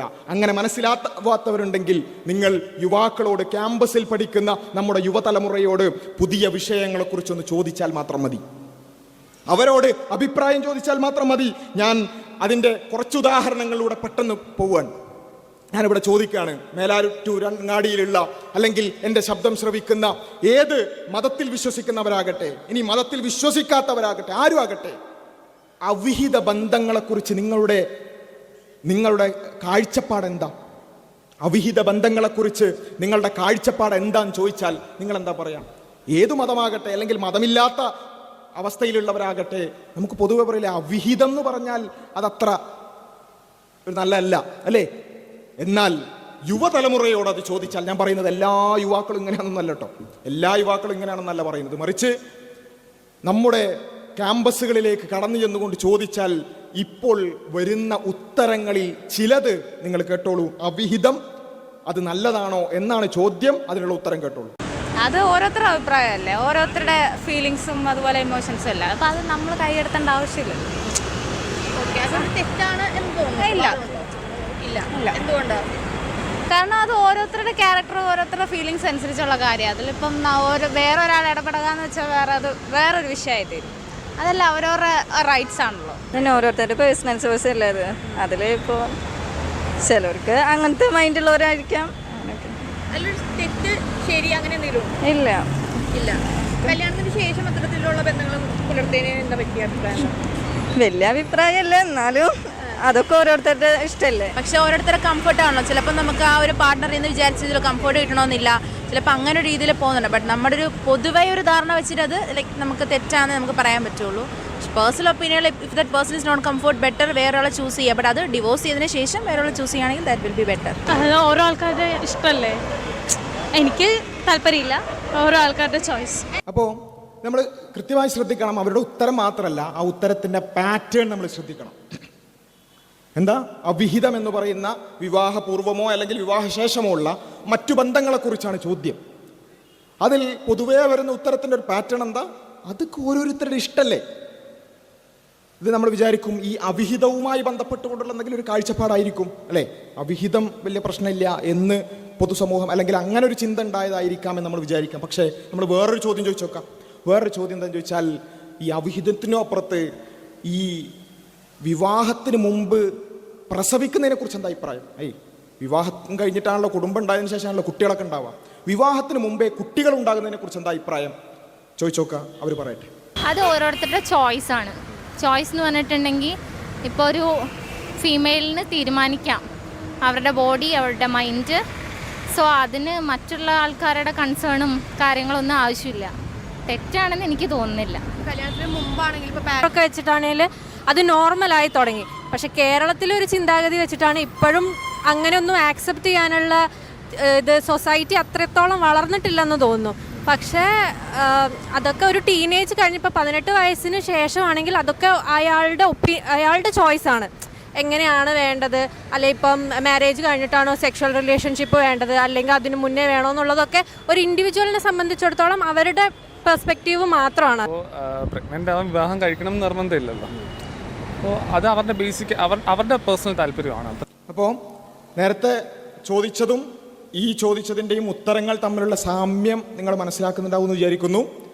ഈ ചോദ്യങ്ങൾക്കെല്ലാമുള്ള ഉത്തരം ചിലപ്പോൾ നമ്മൾ കേൾക്കുമ്പോൾ എന്താപ്പോൾ ഇത് പറയുന്നത്, വിവാഹത്തിൻ്റെ പുറത്ത് കുട്ടി ഉണ്ടാകുന്നതിനെ കുറിച്ചാണ് പറയുന്നത്, അല്ലെങ്കിൽ അതിന് മുമ്പോ അതിന് ശേഷമോ വിവാഹത്തിൻ്റെ പുറത്ത് കുട്ടികൾ ഉണ്ടാകുന്നതിനെ കുറിച്ചാണ് പറയുന്നത്. അതും എന്താണ്? ഓരോരുത്തരുടെ ഇഷ്ടമാണ്. അതൊക്കെ ഓരോരുത്തരുടെ ഇഷ്ടമല്ലേ എന്നാണ്. അതൊക്കെ ഓരോരുത്തരുടെ ഇഷ്ടമല്ലേ. ഈ ന്യായമാണ് അടിസ്ഥാനപരമായി ഏത് കാര്യത്തിലും ഇവർക്കുള്ളത്. ഏത് കാര്യവും. ഇനി നമുക്ക് ചോദിച്ചു നോക്കാം, ഇതിപ്പം അവിഹിതം ഓരോരുത്തരുടെ ഇഷ്ടം, വിവാഹത്തിന് മുമ്പ് കുട്ടികൾ ഉണ്ടാവുക അത് ഓരോരുത്തരുടെ ഇഷ്ടം. ഇനി ആണും തമ്മിൽ, പെണ്ണും തമ്മിൽ ഇത്തരത്തിലുള്ള ബന്ധങ്ങളിൽ ഏർപ്പെടുന്നതിനെ കുറിച്ച് ചോദിച്ചാൽ എന്താ ഉത്തരം? ഇതുപോലെ തന്നെ കേട്ടോളൂ. അതൊരിക്കലും നശിപ്പിക്കത്തില്ല. അതൊക്കെ അവരുടെ ഇഷ്ടങ്ങളല്ലേ, അവർക്കും ജീവിക്കണ്ടേ, അവരുടെ ലൈഫാണ്, അവർക്ക് എൻജോയ് ചെയ്യണം. അവരും ജനിച്ചില്ലേ, അവരുടെ ഓരോ ക്യാരക്ടർ അവർക്ക് അങ്ങനെയാണ് തോന്നുന്നെങ്കിൽ ഇറ്റ്സ് ഓഫ് കോഴ്സ് ഫൈൻ. അവരുടെ ലൈഫ് അത് നാടിനെയും നാട്ടുകാരെയും ഒന്നും ബോധിപ്പിക്കേണ്ട ആവശ്യമില്ല, കുഴപ്പമില്ല. അത് അവരുടെ ഇഷ്ടമല്ലേ, എന്ത് ചെയ്യണം, എങ്ങനെ നടക്കണം, ആരെ കല്യാണം കഴിക്കണം, കല്യാണം കഴിക്കണ്ട എന്നുള്ള അവരുടെ ഇഷ്ടമല്ലേ, അത് നമ്മൾ ചോദ്യം ചെയ്യണ്ടല്ലോ. ഒരിക്കലും ഇല്ല. അത് അവരുടേതായിട്ട് ഓരോ ഇൻഡിവിജ്വലിനും അവരുടേതായിട്ടുള്ള അഭിപ്രായങ്ങളും വ്യത്യാസങ്ങളുണ്ടല്ലോ. അത് അവരുടെ ഇഷ്ടമാണ്. സോ അതിൽ നമ്മൾ ഇടപെടേണ്ട കാര്യമില്ല. അത് ഓരോരുത്തരുടെ ചോയ്സ് അല്ലേ. ഇപ്പം നമ്മൾ നമ്മുടെ പേഴ്സണാലിറ്റീനെ നമ്മൾ അറിയുമ്പോൾ ഇപ്പം നമുക്ക് ഏതാ ഇഷ്ടമുള്ള രീതിയിൽ നമ്മൾ തിരിയുന്നു. അത് അവരുടെ അഭിപ്രായവും അവരുടെ താല്പര്യവും. സംസ്കാരമായിട്ട് വല്ല ബന്ധമുണ്ടോ? അത് സംസ്കാരമായിട്ടും ബന്ധപ്പെടേണ്ടതായിട്ട് തോന്നിയിട്ടില്ല. അത് സംസ്കാരം എന്ന് പറയണത് അത് നമ്മുടെ ഇഷ്ടമല്ലേ, അതിന് സംസ്കാരമായിട്ട് ബന്ധപ്പെടേണ്ടതായിട്ട് തോന്നിയിട്ടില്ല. ലവ് ഈസ് ഓൾവേസ് ലവ്, അങ്ങനെയൊന്നുമില്ല. പിന്നെ ഇപ്പോൾ നമ്മുടെ സംസ്കാരം മാറിക്കൊണ്ടിരിക്കുക. അപ്പോൾ എല്ലാത്തിനും ഒരു അച്ചിൽ വാർത്തതുപോലുള്ള ഉത്തരമാണ്. ഇവിടെയാണ് ഞാൻ പറയുന്നത്, ഈ ഉത്തരങ്ങൾ യാദൃശ്ചികമല്ല. ഇത് ഏതെങ്കിലും ഒരു കുട്ടിക്ക് തോന്നിയ ഉത്തരം, അല്ലെങ്കിൽ ഏതെങ്കിലും ഒരു ചോദ്യത്തിന് തോന്നിയ ഉത്തരമൊന്നുമല്ല. മറിച്ച് ഇതൊരു ചിന്താഗതിയാണ്. ഇതൊരു ചിന്താഗതിയാണ്. അതൊക്കെ ഓരോരുത്തരുടെ ഇഷ്ടമല്ലേ എന്ന ഒരു ചോദ്യം, അത് യാദൃശ്ചികമായി ഏതോ ചില കുട്ടികൾക്ക് മാത്രം തോന്നുന്ന ഒരു കാര്യമല്ല. ഇതിപ്പോൾ ഞാൻ സമയത്തിൻ്റെ പരിമിതി ഉള്ളതുകൊണ്ട് മാത്രം ഇവിടെ ചുരുക്കാൻ. പക്ഷേ ഇങ്ങനെയുള്ള നമ്മൾ വളരെ വൃത്തികേടാണെന്ന് വിചാരിക്കുന്ന പല കാര്യങ്ങളെക്കുറിച്ചും ചോദിച്ചാൽ യുവതലമുറക്കുള്ള ഉത്തരം ഇതേ ഉത്തരം. അതൊക്കെ ഓരോരുത്തരുടെ ഇഷ്ടമല്ലേ. ഇവിടെയാണ് എങ്ങനെയാണ് ഇത്തരമൊരു ചിന്ത യുവതലമുറയിലേക്കും പുതിയ തലമുറയിലേക്കും വന്നത് എന്ന പരിശോധന നമ്മൾ നടത്തേണ്ടത്. അതിൻ്റെ അടിസ്ഥാനം എന്ന് പറയുന്നത് അടിസ്ഥാന ചില വിശ്വാസങ്ങളാണ്. അതെന്താണ്? ജീവിതം പരമാവധി ആസ്വദിക്കാനുള്ളതാണ്. ജീവിതം എന്ന് പറഞ്ഞാൽ അത് പരമാവധി ആസ്വദിക്കാനുള്ളതാണ്. എൻ്റെ ഇഷ്ടങ്ങൾക്കനുസരിച്ച് എന്തും ചെയ്യാനുള്ള സ്വാതന്ത്ര്യം എനിക്കുണ്ട്. എൻ്റെ ജീവിതം, എൻ്റെ തീരുമാനങ്ങൾ, ഞാൻ എന്ത് ചെയ്യണമെന്ന് ഞാൻ തീരുമാനിക്കും, ആരും ഇടപെടേണ്ടതില്ല. ഈ ചിന്തയാണ്, ഈ ആദർശമാണ് ഈ പറഞ്ഞ ചോദ്യങ്ങൾക്കെല്ലാം ഇവരെ കൊണ്ട് ഇങ്ങനെ ഉത്തരം പറയിപ്പിച്ചത്. ഈ അവിഹിതം തെറ്റല്ല, വിവാഹത്തിൻ്റെ പുറത്ത് കുട്ടികൾ ഉണ്ടാകുന്നത് തെറ്റല്ല എന്ന് പറയുന്ന ആൾക്കാരൊക്കെ അങ്ങനെ അവിഹിതമായിട്ട് നടക്കുന്ന എല്ലാ വൃത്തികേടുകളും ചെയ്യുന്നവരൊന്നും ആയിക്കൊള്ളുന്നില്ല. എങ്കിൽ പോലും അവരുടെ ഉത്തരങ്ങൾ ഇതാണ്. ഉദാഹരണത്തിന് സ്വവർഗരതി അല്ലെ, ഇസ്ലാമിനെ സംബന്ധിച്ചിടത്തോളം യാതൊരു സംശയത്തിനും ഇടയില്ലാത്ത രൂപത്തിൽ ഉറപ്പിച്ചു പറയാൻ സാധിക്കും. സ്വവർഗരതി എന്ന് പറയുന്നത് ഹറാം എന്ന് മാത്രമല്ല, ഫാഹിഷത്താണ് അല്ലെ, മ്ലേച്ഛവൃത്തിയാണ് സ്വവർഗരതി എന്ന് പറയുന്നത്. യാതൊരു സംശയമില്ല. ഒരു പ്രവാചകന്റെ ആ കാലഘട്ടത്തിലുള്ള ആളുകളെ തന്നെ നശിപ്പിക്കാൻ മാത്രം, ഒരു സമൂഹത്തെ തന്നെ നശിപ്പിക്കാൻ മാത്രം ഗൗരവകരമായ തിന്മയായിട്ടാണ് സ്വവർഗരതിയെ ഇസ്ലാം പഠിപ്പിക്കുന്നത്. ഇത് നമ്മൾ നമ്മുടെ കുടുംബത്തിലേക്കൊന്ന് പോയി പറഞ്ഞു നോക്കുക. നമ്മുടെ ഖുർആൻ ക്ലാസ്സിൽ നമ്മളൊന്നിത് പറഞ്ഞു നോക്കുക. അപ്പം എന്താ മറുപടി? എന്താ? ആയിക്കോട്ടെ, ഞാൻ സ്വവർഗരതിയൊന്നും ചെയ്യുന്നില്ല, പക്ഷേ ചെയ്യുന്നവർക്ക് അവരുടെ ഇഷ്ടമല്ലേ. നമ്മളാരെയും അങ്ങനെ ചെയ്യുന്ന ആൾക്കാരെ പോയിട്ട് ആക്രമിക്കുന്ന കാര്യമൊന്നുമല്ല കേട്ടോ പറയുന്നത്. ഇത് ചെയ്യാത്ത ആളുകൾക്ക് പോലും അത് ഓരോരുത്തരുടെ ഇഷ്ടമല്ലേ എന്ന ചിന്ത എങ്ങനെ ഉണ്ടാകുന്നു? ആ ചിന്തയാണ് യഥാർത്ഥത്തിൽ അടിസ്ഥാനപരമായ പ്രശ്നം എന്ന് പറയുന്നത്. ശരിയും തെറ്റും അത് ഓരോരുത്തരുടെ ഇഷ്ടത്തിനനുസരിച്ച് ഓരോരുത്തരും തീരുമാനിക്കട്ടെ എന്ന് പറയുന്ന ചിന്തയാണ്. ഇത് നമ്മൾ മനസ്സിലാക്കണമെന്നുണ്ടെങ്കിൽ ഒരു രോഗത്തിന് അതിൻ്റെ രോഗലക്ഷണങ്ങൾ ഉണ്ടാകും അല്ലേ. നമ്മൾ എപ്പോഴെങ്കിലും ഈ രൂപത്തിലുള്ള ചില വർത്തമാനങ്ങൾ പറഞ്ഞിട്ടുണ്ടോ നമ്മളൊന്ന് നോക്കുക. ശരിയും തെറ്റുമൊക്കെ ഓരോരുത്തരുടെ കാഴ്ചപ്പാടല്ലേ. ഒരു വ്യക്തിയുടെ സ്വാതന്ത്ര്യത്തിൽ രാഷ്ട്രമോ കുടുംബമോ മതമൊന്നും ഇടപെടാൻ പാടില്ല. അതുപോലെ തന്നെ എൻ്റെ ജീവിതം എങ്ങനെ ജീവിക്കണമെന്ന് ഞാൻ തീരുമാനിക്കും. ഇങ്ങനെയുള്ള ഡയലോഗ് നമ്മളോ അല്ലെങ്കിൽ നമ്മളോട് ആരെങ്കിലും പറഞ്ഞിട്ടുണ്ടെങ്കിൽ ഇത് ഈ രോഗത്തിൻ്റെ ലക്ഷണമാണ്. ഇത് ഈ രോഗത്തിൻ്റെ ലക്ഷണമാണ്. അത് പല രൂപത്തിലാണ് അത് പുറത്തേക്ക് വരിക. നമ്മുടെ കുട്ടികളൊക്കെ ചിലപ്പോൾ ചില ടീഷർട്ടുകളൊക്കെ ഇടുന്നത് നമ്മൾ കാണും, യോ ലോ എന്നൊക്കെ പറഞ്ഞിട്ട്. സംഭവം എന്താ നമുക്ക് മനസ്സിലായിട്ടുണ്ടാവില്ല, ചിലപ്പോൾ അവർക്ക് മനസ്സിലായിക്കൊള്ളുന്നില്ല. യോ ലോ എന്താ? യു ഓൺലി ലിവ് വൺസ്, നിങ്ങൾ ഒറ്റ തവണ ജീവിക്കുള്ളൂ, അതുകൊണ്ട് പരമാവധി ആസ്വദിച്ചോളൂ എന്നാ പറയുന്നത് അല്ലേ. അവരുടെ സ്റ്റാറ്റസുകളിൽ ചിലപ്പോൾ നമ്മൾ കാണും മൈ ബോഡി മൈ ചോയ്സ്, എൻ്റെ ശരീരം എൻ്റെ അവകാശം. കേൾക്കുമ്പോൾ ഭയങ്കര വിപ്ലവകരമായ എന്തോ സംഭവമാണെന്നാണ് നമ്മൾ വിചാരിക്കുക. ചിലപ്പോൾ നമ്മളും പോയിട്ടൊരു ലൈക്ക് കൊടുക്കും. നല്ല കാര്യം, മൈ ബോഡി മൈ ചോയ്സ്. എന്താ പറയുന്നത്? ഞാൻ തോന്നിയ പോലെ ജീവിക്കുന്നാണ് പറയുന്നത് അല്ലേ. അതേപോലെ തന്നെ മൈ ലൈഫ് മൈ റൂൾസ് എന്നൊക്കെ പറഞ്ഞുകൊണ്ട് പുതിയ തലമുറ അവരുടെ സ്റ്റാറ്റസുകളിലൂടെ അവർ കൺവേ ചെയ്യുന്ന ആശയം, അതിൻ്റെ അടിസ്ഥാനം എന്ന് പറഞ്ഞാൽ ലിബറലിസം എന്ന് പറയുന്ന ആശയം. എന്താണ് ആ ലിബറലിസം എന്ന് പറഞ്ഞാൽ? ഞാൻ ആദ്യം പറഞ്ഞ ആ ഒരു പാരഗ്രാഫ് നമ്മുടെ മനസ്സിലേക്ക് വീണ്ടും കൊണ്ടുവരിക. മതത്തിൻ്റെ സാമൂഹിക വേരുകൾ തകർത്തെറിയുക എന്നതായിരിക്കണം ഈ പ്രവർത്തന ഉദ്ദേശം. അതാണ് സംഭവം. ലിബറലിസം എന്നുള്ളതിൻ്റെ തത്വശാസ്ത്രപരമായ കുറേ കാര്യങ്ങളൊന്നും പറയാൻ ഉദ്ദേശിക്കുന്നില്ല. അതിൻ്റെ വേദിയുമല്ല ഇത്. മറിച്ച് സിമ്പിളായിട്ട് പറയാം, എന്താണ് ഈ ലിബറലിസം എന്ന് പറയുന്നത്? അത് മതത്തിൽ വിശ്വസിക്കാൻ ആവശ്യമായ സാമൂഹിക കാരണങ്ങളെ ഇല്ലാതാക്കുക, അതിനെ അപ്രസക്തമാക്കുക. അങ്ങനെ ഒരു സമൂഹ സൃഷ്ടിയിലൂടെ മനുഷ്യരെ മതത്തിൽ നിന്നും അകറ്റുക എന്നതാണ് അടിസ്ഥാനപരമായി ഇത്. എന്തുകൊണ്ടാണ് ഇത് ഇങ്ങനെ ചെയ്യുന്നത്? അതിൻ്റെ കാരണം വളരെ സിമ്പിളാണ്. ഞാൻ നേരത്തെ പറഞ്ഞതുപോലെ മതത്തെ നേരിട്ട് എതിർത്ത് തോൽപ്പിക്കാൻ, യുക്തിപരമായി അതിനോട് സംവദിച്ച് തോൽപ്പിക്കാൻ സാധ്യമല്ല എന്ന് അവർ തന്നെ തിരിച്ചറിഞ്ഞിട്ടുണ്ട്. അതുകൊണ്ടാണ് ഇപ്പം ദൈവം ഉണ്ടോ എന്നുള്ള ചർച്ചയ്ക്ക് ഒരു നിരീശ്വരവാദിയെ കിട്ടാൻ ചിലപ്പോൾ അങ്ങോട്ട് പൈസ കൊടുക്കേണ്ട അവസ്ഥയാണ്. ഒരാളും തയ്യാറാവുന്നില്ല. അല്ലെങ്കിൽ അടിസ്ഥാനപരമായി നിരീശ്വരവാദത്തെക്കുറിച്ച് ചർച്ച ചെയ്യുന്ന ഒരാളെയും നമുക്ക് കാണാൻ പറ്റുന്നില്ല. മതത്തെ കുറ്റം പറഞ്ഞിങ്ങനെ നടക്കുക എന്നല്ലാതെ. എന്തേ കാരണം? അവർക്ക് തന്നെ മനസ്സിലായിട്ടുണ്ട് ഇതൊരു അടിസ്ഥാനമില്ലാത്ത വിശ്വാസമാണ്, ഒരടിസ്ഥാനമില്ലാത്തൊരു കാര്യമാണ് എന്ന് അവർക്ക് തന്നെ മനസ്സിലായിട്ടുണ്ട്. അതുകൊണ്ട് ആശയപരമായി മതത്തെ, അതിൻ്റെ അടിസ്ഥാനങ്ങൾ എതിർക്കാൻ സാധ്യമല്ലെന്ന് മനസ്സിലായപ്പോൾ അവർ നേരത്തെ പറഞ്ഞ രണ്ടാം സ്ട്രാറ്റജിയിലേക്ക് പോയി. അതാണ് ലിബറലിസം. നിരീശ്വരവാദവും ലിബറലിസവും തമ്മിലുള്ള വ്യത്യാസം വളരെ സിമ്പിളാണ്. നിരീശ്വരവാദം നേരിട്ട് വന്ന് പറയും, ലിബറലിസം നമ്മൾ അറിയാതെ നമ്മളിലേക്ക് അടിച്ചേൽപ്പിക്കും. രണ്ട് തരം ശത്രുക്കളെ കുറിച്ച് നമ്മൾ പറയാറുണ്ട് അല്ലേ? ചില ശത്രുക്കൾ നേരിട്ട് നമ്മളോട് വന്ന് യുദ്ധം ചെയ്യും, ചില ആൾക്കാർ പിന്നിൽ നിന്ന് നമ്മൾ അറിയാതെ നമ്മളെ ആക്രമിക്കും. ഇതിൽ നിരീശ്വരവാദം എന്ന് പറഞ്ഞാൽ നേരിട്ടുള്ള ശത്രുവാണ്. നേരിട്ട് വന്നിട്ട് നമ്മളോട് പറയും, വളരെ മാന്യന്മാരാണ് അവർ. അതെന്താ? നേരിട്ട് വന്ന് പറയും ദൈവം ഇല്ലട്ടോ, മതം വേണ്ടട്ടോ, നിങ്ങൾ നിസ്കരിച്ചിട്ടൊന്നും ഒരു കാര്യമില്ലട്ടോ, നേരിട്ട് വന്ന് പറയും. നമ്മളാണെങ്കിൽ തിരിച്ച് രണ്ട് ചോദ്യം ചോദിക്കും, അതവിടെ തീരും. എന്നാൽ ലിബറലിസം എന്ന് പറഞ്ഞാൽ നമ്മുടെ പിന്നിലൂടെ വരുന്ന ഇതേ കാര്യം തന്നെ പിന്നിലൂടെ നമ്മൾ അറിയാതെ വരുന്നതാണ്. നമ്മളോട് നേരിട്ട് വന്നിട്ട് ദൈവമില്ല, മതമില്ല എന്നൊന്നും പറയില്ല. മറിച്ച് മതത്തിൻ്റെ വിശ്വാസങ്ങളെ ചോദ്യം ചെയ്യിപ്പിക്കുന്ന രൂപത്തിലുള്ള ഒരു സാമൂഹ്യ അന്തരീക്ഷം സൃഷ്ടിക്കും. അതിനെന്താ അവർ ചെയ്യുന്നത്? അവർ ചില സ്റ്റെപ്പുകളാണ് അതിൽ ചെയ്യുന്നത്. നമ്മൾ ഓരോരുത്തരും ഇത് വളരെ ഗൗരവത്തോടുകൂടി നമ്മുടെ കുടുംബങ്ങളിലേക്ക്, നമ്മുടെ നാട്ടിലേക്ക് ഇത് കടന്നു വരുന്നുണ്ടോ എന്നുള്ളത് പരിശോധിച്ച് നോക്കേണ്ടതുണ്ട്. മതം തിന്മയായി പറഞ്ഞ കാര്യങ്ങളെ പതിയെ സ്വാഭാവികവൽക്കരിക്കുക. മതം വളരെ ഗൗരവത്തോടുകൂടി തിന്മയാണെന്ന് പറഞ്ഞൊരു കാര്യം, അതൊക്കെ ഇന്നത്തെ കാലത്ത് അതും ചെയ്യാത്തവരുണ്ടോ? അതൊക്കെ എല്ലാവരും ചെയ്യുന്നതല്ലേ? ഇന്നത്തെ കാലത്ത് അതൊക്കെ തെറ്റാണെന്ന് പറഞ്ഞാൽ നടക്കുമോ? ഇങ്ങനെ മതം തിന്മയാണെന്ന് പറഞ്ഞ കാര്യങ്ങളെ സ്വാഭാവികവൽക്കരിക്കുക എന്നുള്ളതാണ് ഒരു കാര്യം. രണ്ടാമത്തത്, മതത്തിനൊരു പ്രസക്തിയുമില്ല എന്ന ഒരു തോന്നലുണ്ടാക്കുക. മതം ഇന്നത്തെ കാലത്തത് ആവശ്യമില്ല എന്ന ഒരു തോന്നലുണ്ടാക്കുക. പതിയെ മതത്തിൻ്റെ മൂല്യങ്ങളിൽ നിന്ന് ആളുകളെ മാറ്റിയെടുക്കുക. അതിനെ തുടർന്ന് മതമെന്നാൽ തീവ്രതയാണെന്ന കാഴ്ചപ്പാടുണ്ടാക്കുക. മതചിഹ്നങ്ങളെ പരിഹാസ്യമായി അവതരിപ്പിക്കുക. ഈ സ്റ്റെപ്പുകളാണ് ഇതിൽ ഈ സാമൂഹ്യ സൃഷ്ടിയിൽ പ്രധാനമായും നമ്മൾ കാണുന്നത്. മതത്തിൻ്റെ ഇത് നമ്മൾ വളരെ ഗൗരവത്തോടുകൂടി എടുക്കണം. ഇത് ഏതെങ്കിലും പുറത്തുള്ള ആൾക്കാർ ചെയ്യുന്നതല്ല, നമ്മുടെ കുടുംബങ്ങളിലടക്കം സംഭവിക്കുന്നതാണ്. ഒരു ഉദാഹരണം പറയാം. നമ്മൾ ഖുർആൻ ക്ലാസ്സിന് പോവാൻ, അല്ലെങ്കിൽ ജുമക്ക് പോവാൻ, അവിടെ നിന്ന് നമ്മൾ കേൾക്കുകയാണ് പലിശ എന്ന് പറഞ്ഞാൽ അത് വലിയ തിന്മയാണ്. ഉസ്താദ് ആയത്തോതി തരും, ഹദീസ് ഓതി തരും. പലിശ അതിൻ്റെ ഏറ്റവും ചെറിയ രൂപത്തിൽ പലിശയുമായി ബന്ധപ്പെടുന്നത് തന്നെ സ്വന്തം മാതാവിനെ വ്യഭിചരിക്കുന്നതോളം അത്രത്തോളം ഗൗരവകരമാണെന്ന് ക്ലാസ്സിൽ എടുത്തു തരികയാണ്, അല്ലെങ്കിൽ ഖുർആനും ഹദീസ് ഓതി തരികയാണ്. ഇനി നമ്മൾ ആ ക്ലാസ് കഴിഞ്ഞ് തിരിച്ചു വരുന്ന ഒരു രംഗം ആലോചിച്ച് നോക്കുക. നമ്മളെ കാറിൽ നമ്മുടെ മക്കളുണ്ട്, അതുപോലെ തന്നെ ഉമ്മയിപ്പൊക്കെ ഉണ്ട്, എല്ലാവരും തിരിച്ചു വരികയാണ്. നമ്മൾ അതിനെക്കുറിച്ച് കമൻ്റ് അടിക്കുക എങ്ങനെ ആയിരിക്കും അല്ലേ? പലപ്പോഴും നമ്മളുടെ ഒരു ടെംപ്ലേറ്റ് എന്താ വെച്ചാൽ, ആ സംഭവം ഇങ്ങനെ പലിശ ഹറാമാന്നൊക്കെ പറയുന്നുണ്ട്, പക്ഷെ ഇന്നത്തെ കാലത്ത് അതൊക്കെ ഇപ്പം ഇല്ലാതെ ജീവിക്കാൻ പറ്റും. ഇന്നത്തെ കാലത്ത് പലിശയുമായി ബന്ധപ്പെടാത്ത ആരപ്പുള്ളത് അല്ലേ? നമ്മളുടെ ആ വാചകം കൊണ്ട് അവിടെ സംഭവിക്കുന്നത് എന്താ? മതം വളരെ ഗൗരവത്തോടുകൂടി തെറ്റാണെന്ന് പറഞ്ഞൊരു സംഭവം നമ്മളതിനെ സ്വാഭാവികവൽക്കരിച്ചു.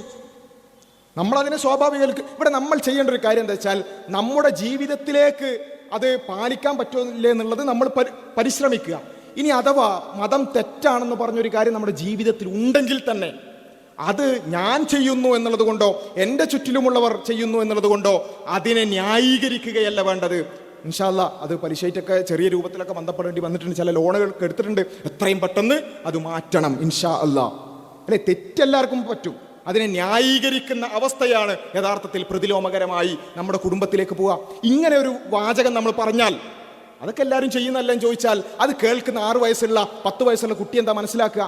ശരി, ഉസ്താദ് ഇങ്ങനെ വളരെ ഗൗരവത്തിൽ പലിശ പാടില്ല എന്നൊക്കെ പറയുന്നുണ്ടെങ്കിലും, അങ്ങനെ ഇസ്ലാം ഗൗരവത്തിൽ തെറ്റാണെന്ന് പറഞ്ഞിട്ടുണ്ടെങ്കിലും പേയ്മെന്റ് പറയുന്ന കേട്ടില്ല, അതൊക്കെ ഇപ്പോൾ എല്ലാവരും ചെയ്യുന്നതാണെങ്കിൽ നമുക്ക് ചെയ്യാം. ഒരു ചിന്ത അവർക്ക് കിട്ടുകയാണ്. അത് പിന്നെ മറ്റു കാര്യങ്ങളിലേക്ക് അവർ അപ്ലൈ ചെയ്യും. അവിഹിതങ്ങൾ, മതം വളരെ ഗൗരവത്തോടു കൂടി അവിഹിത ബന്ധങ്ങൾ പാടില്ല എന്ന് പറയുന്നു. അപ്പോൾ അവരെ മനസ്സിലേക്ക് എന്താ വരുന്നു? ഉപ്പാൻ്റെയും ഉമ്മാൻ്റെയും ഡയലോഗാ. ഇന്നത്തെ കാലത്ത് ആരാത് ചെയ്യാത്തത്? അവരിതിലേക്കും അത് അപ്ലൈ ചെയ്യും. സ്വവർഗരതി, ലഹരി, ഇതിലേക്കൊക്കെ അവർ അപ്ലൈ ചെയ്യാൻ. ഇങ്ങനെയാണ് യഥാർത്ഥത്തിൽ ഇത്തരം ചിന്തകളിലേക്ക് ആളുകൾ പോകുന്നത് എന്നുള്ളത് നമ്മൾ മനസ്സിലാക്കണം. അവിടെയാണ് ഈ നോർമലൈസേഷൻ എന്ന് പറയുന്നതിൻ്റെ ഗൗരവം നമ്മൾ മനസ്സിലാക്കേണ്ടത്. നോർമലൈസേഷൻ, മതം തെറ്റാണെന്ന് പറഞ്ഞ കാര്യത്തെയും അതൊന്നും വലിയൊരു പ്രശ്നമൊന്നല്ല എന്ന രൂപത്തിലേക്ക് മാറ്റിയെടുക്കുന്ന ഒരു അവസ്ഥ നമ്മുടെ സമൂഹത്തിൽ കാണാൻ സാധിക്കും. ഇത് നമ്മുടെ സൊസൈറ്റിയിൽ വളരെ സാവധാനം നടക്കുന്ന ഒരു പ്രക്രിയ. ഇപ്പോൾ ഒരു ഉദാഹരണം പറയാം. നമ്മളൊക്കെ ഈ പ്രണയവിവാഹങ്ങൾ, വിവാഹേതരമായ പ്രണയങ്ങൾ അല്ലെങ്കിൽ വിവാഹപൂർവമായ പ്രണയങ്ങൾ എന്ന് പറയുന്നത് ഒരു 10-15 വർഷം മുമ്പ് നമ്മുടെ സൊസൈറ്റിയിൽ വലിയ ഗൗരവത്തോടു കൂടിയായിരുന്നു അത് കണ്ടിരുന്നത്. ആരെങ്കിലും അങ്ങനെയൊക്കെ ഉണ്ടെങ്കിൽ അത് വളരെ ഗൗരവത്തോടു കൂടി അത് നമ്മൾ ഹാൻഡിൽ ചെയ്യും. എന്നാൽ ഇന്ന് ഈവൻ ഒരു മതപരമായി നല്ല രൂപത്തിൽ മുന്നോട്ട് പോകുന്ന കുടുംബങ്ങളിൽ പോലും അതൊക്കെ ഇപ്പം ഇന്നത്തെ കാലത്ത് അതൊന്നും എതിർത്തിട്ടൊന്നും കാര്യമില്ലല്ലോ എന്ന ഒരു ചിന്തയിലേക്ക് മാറുന്ന നമ്മൾ കാണുന്നുണ്ട്. എന്തേ ഇതിൻ്റെ കാരണം? യാദൃശ്ചികമായിട്ട് ഇങ്ങനെ ഇപ്പോഴുള്ള കുട്ടികൾക്കൊക്കെ ഇങ്ങനെ പ്രണയിക്കാൻ തോന്നിയതാണോ? അല്ലെങ്കിൽ ഇത്തരത്തിലുള്ള ബന്ധങ്ങളിലേക്ക് പോയതാണോ? അല്ല. നമ്മുടെ സൊസൈറ്റിയിൽ വളരെ പതുക്കെ നടന്ന ഒരു സോഷ്യൽ എഞ്ചിനീയറിംഗ് ആണത്. വളരെ സിമ്പിളായിട്ട് പറയാം. കഴിഞ്ഞ 10-15 വർഷത്തെ ഇറങ്ങിയ മലയാള സിനിമകളുടെ ഒരു കേന്ദ്ര തീം എന്താ? സെൻട്രൽ തീം എന്താ? പലതും പ്രണയമാണ്. ഒരു പ്രണയം ഇല്ലാതെ ഒരു സിനിമ ഓടൂല എന്നുള്ളൊരവസ്ഥയായിരുന്നു അല്ലേ? ആ പ്രണയ സിനിമകളിൽ എന്താ അതിൻ്റെ ഒരു ടെംപ്ലേറ്റ് എന്ന് പറഞ്ഞാൽ, സിനിമൻ്റെ തുടക്കത്തിൽ ഒരു നായകനും നായികയും ഉണ്ടാവും, അവസാനമാകുമ്പോഴേക്ക് എങ്ങനെയെങ്കിലും അവരെന്ത് ചെയ്യണം? ഒന്നിക്കണം. അതാണ് ആ കഥ. അത് പല രൂപത്തിൽ ഇങ്ങനെ കഥ വ്യാപിച്ചു പോകുന്നു മാത്രം. ഇത് കാണുന്നത് ഒരു 2.5 മണിക്കൂർ ഇത് കണ്ടു നിൽക്കുന്ന ആളുകളുടെ മനസ്സിലേക്ക് പതിയെ കൊടുക്കുന്ന മെസ്സേജ് എന്താ? ഇത് ഒരു സിനിമയല്ല, ആയിരക്കണക്കിന് സിനിമകൾ ഇങ്ങനെ ഇറങ്ങി ആ സമയത്ത്, അറ്റ്ലീസ്റ്റ് ആ കണ്ടുകൊണ്ടിരിക്കുന്ന സമയത്തെങ്കിലും ഇത് കാണുന്ന പ്രേക്ഷകന്റെ മനസ്സിലെന്താ? ഇതുവരെ എങ്ങനെയെങ്കിലും ഒന്ന് ഒന്നിച്ചെങ്കിൽ. എന്തിനാ ഈ ആഗ്രഹിക്കുന്നത്? താൻ തെറ്റാണെന്ന് വിചാരിക്കുന്ന ഒരു കാര്യത്തിന്. അവിഹിത ബന്ധങ്ങൾ തെറ്റാണെന്ന് അറിയാം, അല്ലെങ്കിൽ അത് കേട്ടിട്ടുണ്ട്, അങ്ങനെ മതം പറയുന്നുണ്ടെന്ന് അറിയാം. പക്ഷേ ഈ സിനിമ കാണുമ്പോഴെങ്കിലും അവരെങ്ങനെങ്കിലും ഒന്നിച്ച്, ചിലപ്പോൾ ദ്വാരൊക്കെ ചെയ്യും, എങ്ങനെയെങ്കിലും ഒന്നിച്ചിരുന്നെങ്കിൽ അല്ലേ? അപ്പോൾ ആ രൂപത്തിലേക്ക് അത് നമ്മളിലുള്ള സ്വാധീനമാണത്. അതെങ്ങനെയെങ്കിലും സംഭവിച്ചെങ്കിൽ എന്ന് നമ്മൾ ചിന്തിക്കുക. അതിനുവേണ്ടി നമ്മൾ ആഗ്രഹിക്കുന്ന ഒരു അവസ്ഥ ഉണ്ടാക്കുകയാണ്. ഇത് ഒരു സിനിമയല്ല, അനേകായിരം സിനിമകൾ ഇങ്ങനെ നമ്മൾ ഇറങ്ങി. ആ രൂപത്തിൽ നമ്മൾ കുടുംബസമേതം ചില സിനിമകൾ അങ്ങനെ കണ്ടു എങ്കിൽ, നമ്മൾ കുടുംബസമേതം കണ്ട സിനിമകളിൽ നമ്മൾ ആ കണ്ടുകൊണ്ടിരിക്കുമ്പോൾ നമ്മൾ ആഗ്രഹിച്ച കാര്യമാണ് ആ അവിഹിതം നടക്കണമെന്ന്. പിന്നെ നമുക്ക് ആ കുട്ടിയോട് പറയാൻ പറ്റുമോ അവിഹിത ബന്ധങ്ങൾ തെറ്റാണെന്ന്? പറഞ്ഞുകൊണ്ട് വല്ല കാര്യം ഉണ്ടാവോ? കാരണം അതിനേക്കാൾ 100 ഇരട്ടി അവരുടെ മനസ്സിലേക്ക് സ്വാധീനമുണ്ടായിട്ടുണ്ട് അത് തെറ്റല്ല എന്ന്, അല്ലെങ്കിൽ അത് നടക്കേണ്ടതാണ് എന്ന്, അത് അവരുടെ ഇഷ്ടമാണെന്ന്, അത് സംഭവിക്കലാണ് നല്ലത് എന്ന് അവരുടെ മനസ്സിലേക്ക് രജിസ്റ്റർ ചെയ്തിട്ടുണ്ട്. പിന്നെ നമ്മൾ എന്ത് വയൽ പറഞ്ഞു കൊടുത്തിട്ട് എന്താ കാര്യം? എന്തുപദേശിച്ചിട്ട് എന്താ കാര്യം? ഇല്ല. ഇത് ഈ പറഞ്ഞ വിഷയത്തിൽ ലഹരി, മലയാള സിനിമകളിൽ, മലയാളത്തിൽ മാത്രം എല്ലാ സിനിമകളിലും ലഹരി എന്ന് പറയുന്നത് നായകൻ അതിങ്ങനെ ലഹരി ഉപയോഗിക്കുക, അല്ലെങ്കിൽ സിഗരറ്റ് ഉപയോഗിക്കുക, കള്ളു കുടിക്കുക എന്ന് പറയുന്ന ഒരു ഹീറോയിസാണ്. അങ്ങനെ ഹീറോയിസമായി അവർ സ്ക്രീനിൽ കണ്ട, സ്വന്തം ഉപ്പാന്റെയും ഉമ്മാന്റെയും കൂടെ ഹീറോയിസമായി സ്ക്രീനിൽ കണ്ട് ആസ്വദിച്ചൊരു കാര്യം, അത് പിന്നെ നമ്മൾ ക്ലാസ് എടുത്തു കൊടുക്കുകയാണ് ലഹരിക്ക് ഇന്ന പ്രശ്നമുണ്ട്, അന്ന് ഈ പ്രശ്നമുണ്ട് എന്നൊക്കെ ക്ലാസ് എടുത്തുകൊണ്ട് വല്ല കാര്യമുണ്ടോ? അവരുടെ മനസ്സിൽ ഓൾറെഡി രജിസ്റ്റർ ചെയ്തിട്ടുണ്ടെന്ത്? ഇതൊക്കെ ഒരു ഹീറോയിസമാണ്, ഇതൊക്കെ എല്ലാവരും ഉപയോഗിക്കുന്നതാണ്, ഉപയോഗിക്കുന്നത് ഭയങ്കര എന്തോ സംഭവമാണ് എന്ന ചിന്ത അവരിൽ ഉണ്ടായിട്ടുണ്ട്. ഞാൻ പറയുന്നത് ഇങ്ങനെയാണ് ഇത്തരം ചിന്തകൾ ആളുകളിലേക്ക് എത്തുന്നത്. ഇങ്ങനെയാണ് വലിയ അപകടകരമായ, ഒരിക്കലും ചിന്തിക്കാൻ പോലും പറ്റില്ല എന്ന് നമ്മൾ വിചാരിക്കുന്ന പല കാര്യങ്ങളും, പല തിന്മകളും നമ്മുടെ സൊസൈറ്റിയിലേക്ക് നോർമലൈസ് ചെയ്യുന്നത്. ഇത് നമ്മൾ വളരെ ഗൗരവത്തോടു കൂടി മനസ്സിലാക്കേണ്ടതുണ്ട്. ഇതിൻ്റെ അടിസ്ഥാനം എന്ന് പറഞ്ഞാൽ ഇത്രയേ ഉള്ളൂ. ഓരോരുത്തരും എന്താണ് ശരി എന്താണ് തെറ്റ് എന്ന് ഓരോരുത്തരും തീരുമാനിക്കട്ടെ. അതിൽ മതം ഇടപെടേണ്ടതില്ല, അതിൽ ഖുർആനും ഹദീസും ഇടപെടേണ്ടതില്ല, അത് മാതാപിതാക്കൾ ഇടപെടേണ്ടതില്ല എന്ന് പറയുന്ന അവസ്ഥ, അതാണ് ഇതിൻ്റെ മൂല കാരണം എന്ന് പറയുന്നത്. നാരായ വേര് അവിടെയാണ് കിടക്കുന്നത്. എന്നാലോചിച്ച് നോക്കുക, ഈ പറഞ്ഞ ചിന്ത ഒരു കുട്ടിയുടെ തലയിലേക്ക് കയറിയാൽ പിന്നെ എങ്ങനെയാണ് നമുക്ക് ആ കുട്ടിയെ തെറ്റുകളിൽ നിന്ന് തിരിച്ചു കൊണ്ടുവരാൻ പറ്റുക? ആ കുട്ടി വിശ്വസിക്കുന്നത് എന്താ? ഈ ജീവിതം ഒറ്റൊന്നേ ഉള്ളൂ, അത് പരമാവധി ആസ്വദിക്കാനുള്ളതാണ്. പിന്നെ ചില ആൾക്കാരൊക്കെ കുറച്ചും കൂടി പിന്നെ കടന്നുകൊണ്ട് അതിനെ താത്വികമായിട്ടൊക്കെ മറ്റൊരാളെ ഉപദ്രവിക്കാത്തിടത്തോളം കാലം എന്ത് ചെയ്താലും അത് തെറ്റല്ല, ഇങ്ങനെയുള്ള കുറച്ച് ചിന്തകൾ അവരുടെ തലയിലേക്ക് കയറ്റിയിട്ടുണ്ട്. അതിനാണ് നമ്മൾ ലിബറലിസം എന്ന് പറയാം. ഇത് തലയിൽ കയറിയ ഒരു കുട്ടിയോട് നമുക്ക് എന്തെങ്കിലും ഒരു കാര്യം തെറ്റാണെന്ന് പറയാൻ പറ്റുമോ? ഉദാഹരണത്തിന് ലഹരി തെറ്റാണ് എന്ന് നമ്മൾ പറയും അല്ലേ? എല്ലാവരും, എല്ലാ മതക്കാരും രാഷ്ട്രീയക്കാരും എല്ലാവരും ഒരേപോലെ പറയുന്ന ഒരു കാര്യമാണ് ലഹരി തെറ്റാണ്. ഈ ചിന്ത തലയിൽ കയറിയൊരു കുട്ടിയോട് ലഹരി തെറ്റാണെന്ന് പറഞ്ഞുകൊണ്ട് വല്ല കാര്യം ഉണ്ടാവും? ഇപ്പോൾ നമ്മുടെ സ്കൂളുകളിലൊക്കെ ലഹരി വിരുദ്ധ ക്യാമ്പയിനുകൾ നടത്തും. ആ ക്യാമ്പയിനുകളിൽ നമ്മൾ എന്താ ചെയ്യുക? അവിടെ പോയിട്ട് കുട്ടികളോട് പറയും, കുട്ടികളെ നിങ്ങൾ ലഹരി ഉപയോഗിക്കരുത്, ലഹരി ഉപയോഗിച്ചാൽ നിങ്ങളുടെ കരളടിച്ചു പോകും, കിഡ്നി അടിച്ചു പോകും, നിങ്ങൾ പെട്ടെന്ന് മരിച്ചു പോകും എന്നൊക്കെ പറഞ്ഞ് നമ്മൾ വിചാരിക്കുന്ന എല്ലാവരും പേടിച്ച് ഇനി ലഹരി ഒന്നും ഉപയോഗിക്കൂല. പക്ഷേ ആ കുട്ടികൾക്ക് ഈ പറഞ്ഞ വൈറസ് ഇവരുടെ തലയിലുണ്ടെങ്കിൽ അവരെന്താ ചിന്തിക്കുക? ആയിക്കോട്ടെ, കരളടിച്ചോട്ടെ, കിഡ്നി അടിച്ചോട്ടെ, ഈ ജീവിതം എന്ന് പറഞ്ഞാൽ ഒറ്റന്നേ ഉള്ളൂ, അത് പരമാവധി ആസ്വദിക്കാനുള്ളതാണ്. മറ്റൊരാളെ ഉപദ്രവിക്കാത്തിടത്തോളം കാലം ഞാൻ എന്ത് ചെയ്താലെന്താ? ഞാൻ ലഹരി ഉപയോഗിക്കുന്നു, ഞാൻ കഞ്ചാവ് ഉപയോഗിക്കുന്നത് കൊണ്ട് വേറെ ആർക്കും ഒരു ഉപദ്രവമില്ലാതെ നോക്കിയാൽ മതിയല്ലോ, ഞാൻ എൻ്റെ വീട്ടിൻ്റെ ഉള്ളിൽ എൻ്റെ റൂമിലിരുന്ന് ഉപയോഗിച്ചാൽ മതിയല്ലോ, വേറെ ആരെയും ഉപദ്രവിക്കാതിരുന്നാൽ മതിയല്ലോ എന്നാണ് അവർ ചിന്തിക്കുന്നത്. അവരോട് കരളടിച്ചു പോകുന്ന, കിഡ്നി അടിച്ചു പോകുന്ന കാര്യം പറഞ്ഞുകൊണ്ട് വല്ല കാര്യമില്ല. കാരണം എന്താ? അവർ മനസ്സിലാക്കുന്നത് ആയിക്കോട്ടെ 10-30 വയസ്സാകുമ്പോൾ മരിച്ചോട്ടെ, ആർക്കാ ഇപ്പോൾ നിർബന്ധം 10-60 വയസ്സ് വരെ ജീവിക്കണം എന്ന്? ആർക്കാ നിർബന്ധം? ഒരു നിർബന്ധവും ഇല്ല. ഈ ഉള്ള ജീവിതം, ഉള്ള സമയം പരമാവധി ആസ്വദിക്കുക. ഇത് പറയുന്ന കുട്ടിയോട്, ഇങ്ങനെ ചിന്തിക്കുന്ന കുട്ടിയോട് കരളടിച്ചു പോകുന്ന, കിഡ്നി അടിച്ചു പോകുന്ന കഥ പറഞ്ഞതുകൊണ്ട് യാതൊരു കാര്യമില്ല അല്ലേ? അവിഹിതം തെറ്റാണെന്ന് പറയാൻ പറ്റുമോ? അവർ ഇതേ കാര്യം പറയാ, എൻ്റെ ജീവിതം ആകെ ഒറ്റ ജീവിതമേ ഉള്ളൂ, അത് പരമാവധി ആസ്വദിക്കാനുള്ളതാണ്, അത് മറ്റൊരാളെ ഉപദ്രവിക്കുന്നില്ലെങ്കിൽ നിങ്ങൾ തെറ്റാന്ന് പറയാൻ വരണ്ട. അതുപോലെ തന്നെ സ്വർഗരതി, അതുപോലെ തന്നെ അവിഹിത ബന്ധങ്ങൾ, ഇങ്ങനെയുള്ള ഏത് കാര്യമാകട്ടെ അത് തെറ്റാണെന്ന് പറയാൻ പോയാൽ ഈ കാര്യമാണ് തിരിച്ചു പറയുക. ഇത് പറഞ്ഞാൽ ഒരു തെറ്റിനെയും നമുക്ക് തെറ്റാണെന്ന് പറയാൻ പറ്റാത്ത ഒരവസ്ഥയാണ് ഉണ്ടാവുക. ആ അവസ്ഥയുടെ തുടർച്ചയാണ് നമുക്ക് നമ്മുടെ സൊസൈറ്റിയിൽ കാണാൻ സാധിക്കുന്നത്. ഇതിൻ്റെ തുടർച്ച തന്നെയാണ് നമ്മുടെ കുടുംബത്തിലടക്കം നമ്മളൊരു പക്ഷേ നോട്ടീസ് ചെയ്തിട്ടുണ്ടെങ്കിൽ നമുക്കറിയാം, വിവാഹ വിരക്തി എന്ന് പറയുന്നത് ഇതിൻ്റെ തുടർച്ചയാണ്. നമ്മൾ വിചാരിക്കുക എന്താ, എൻ്റെ മോള് അല്ലെങ്കിൽ എൻ്റെ പേരമക്കള് അവർക്ക് കല്യാണം വേണ്ട എന്ന് പറയുന്ന, അല്ലെങ്കിൽ കല്യാണം കുറച്ച് കഴിഞ്ഞിട്ട് മതി, പഠിച്ചൊക്കെ കഴിഞ്ഞിട്ട് ജോലിയൊക്കെ കഴിഞ്ഞ് സെറ്റിലായിട്ടൊക്കെ മതി എന്നൊക്കെ പറയുന്നത് അവരുടെ തീരുമാനം മാത്രം പറയുന്നതാണെന്നാണ് വിചാരിക്കുക. പക്ഷേ അതും ഈ പറഞ്ഞതുപോലെ യാദൃശ്ചികമായി ഉണ്ടാകുന്ന ചിന്തയല്ല.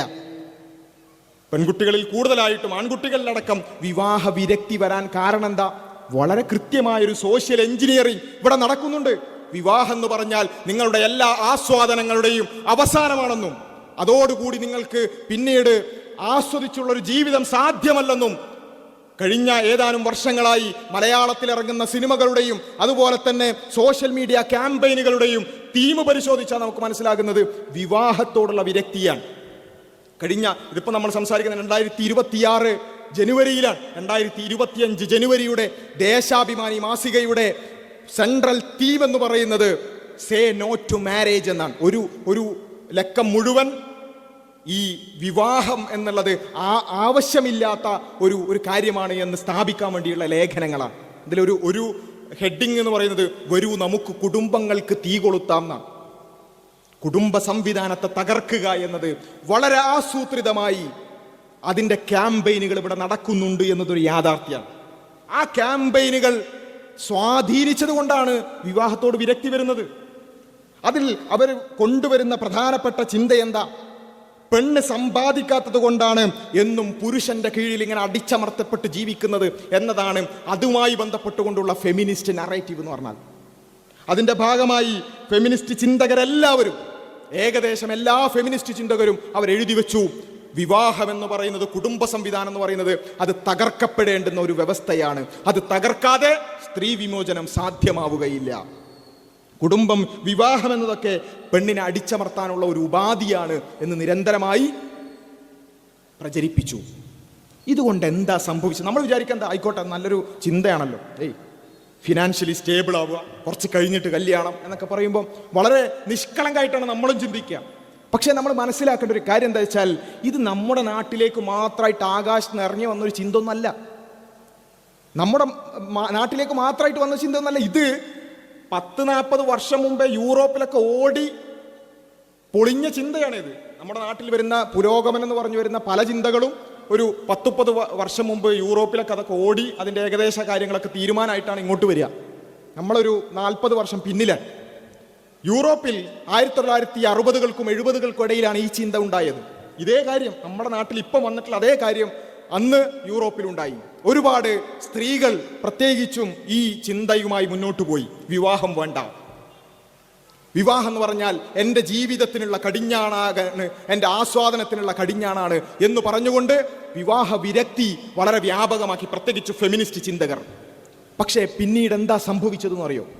പിന്നീട് സംഭവിച്ചത് ഈ കുടുംബത്തെക്കാൾ ജോലിക്ക് പ്രാധാന്യം നൽകുന്ന ഒരു തലമുറയുണ്ടാവുകയും അതുവഴി സ്ത്രീകൾ ഭൂരിപക്ഷവും 30 വയസ്സിന് ശേഷം മാത്രം വിവാഹത്തിലേക്ക് കടക്കാൻ ആഗ്രഹിക്കുന്ന ഒരു അവസ്ഥയുണ്ടായി. അപ്പോൾ നമ്മൾ വിചാരിക്കും അതിനൊപ്പം എന്താ പ്രശ്നമുണ്ടായി.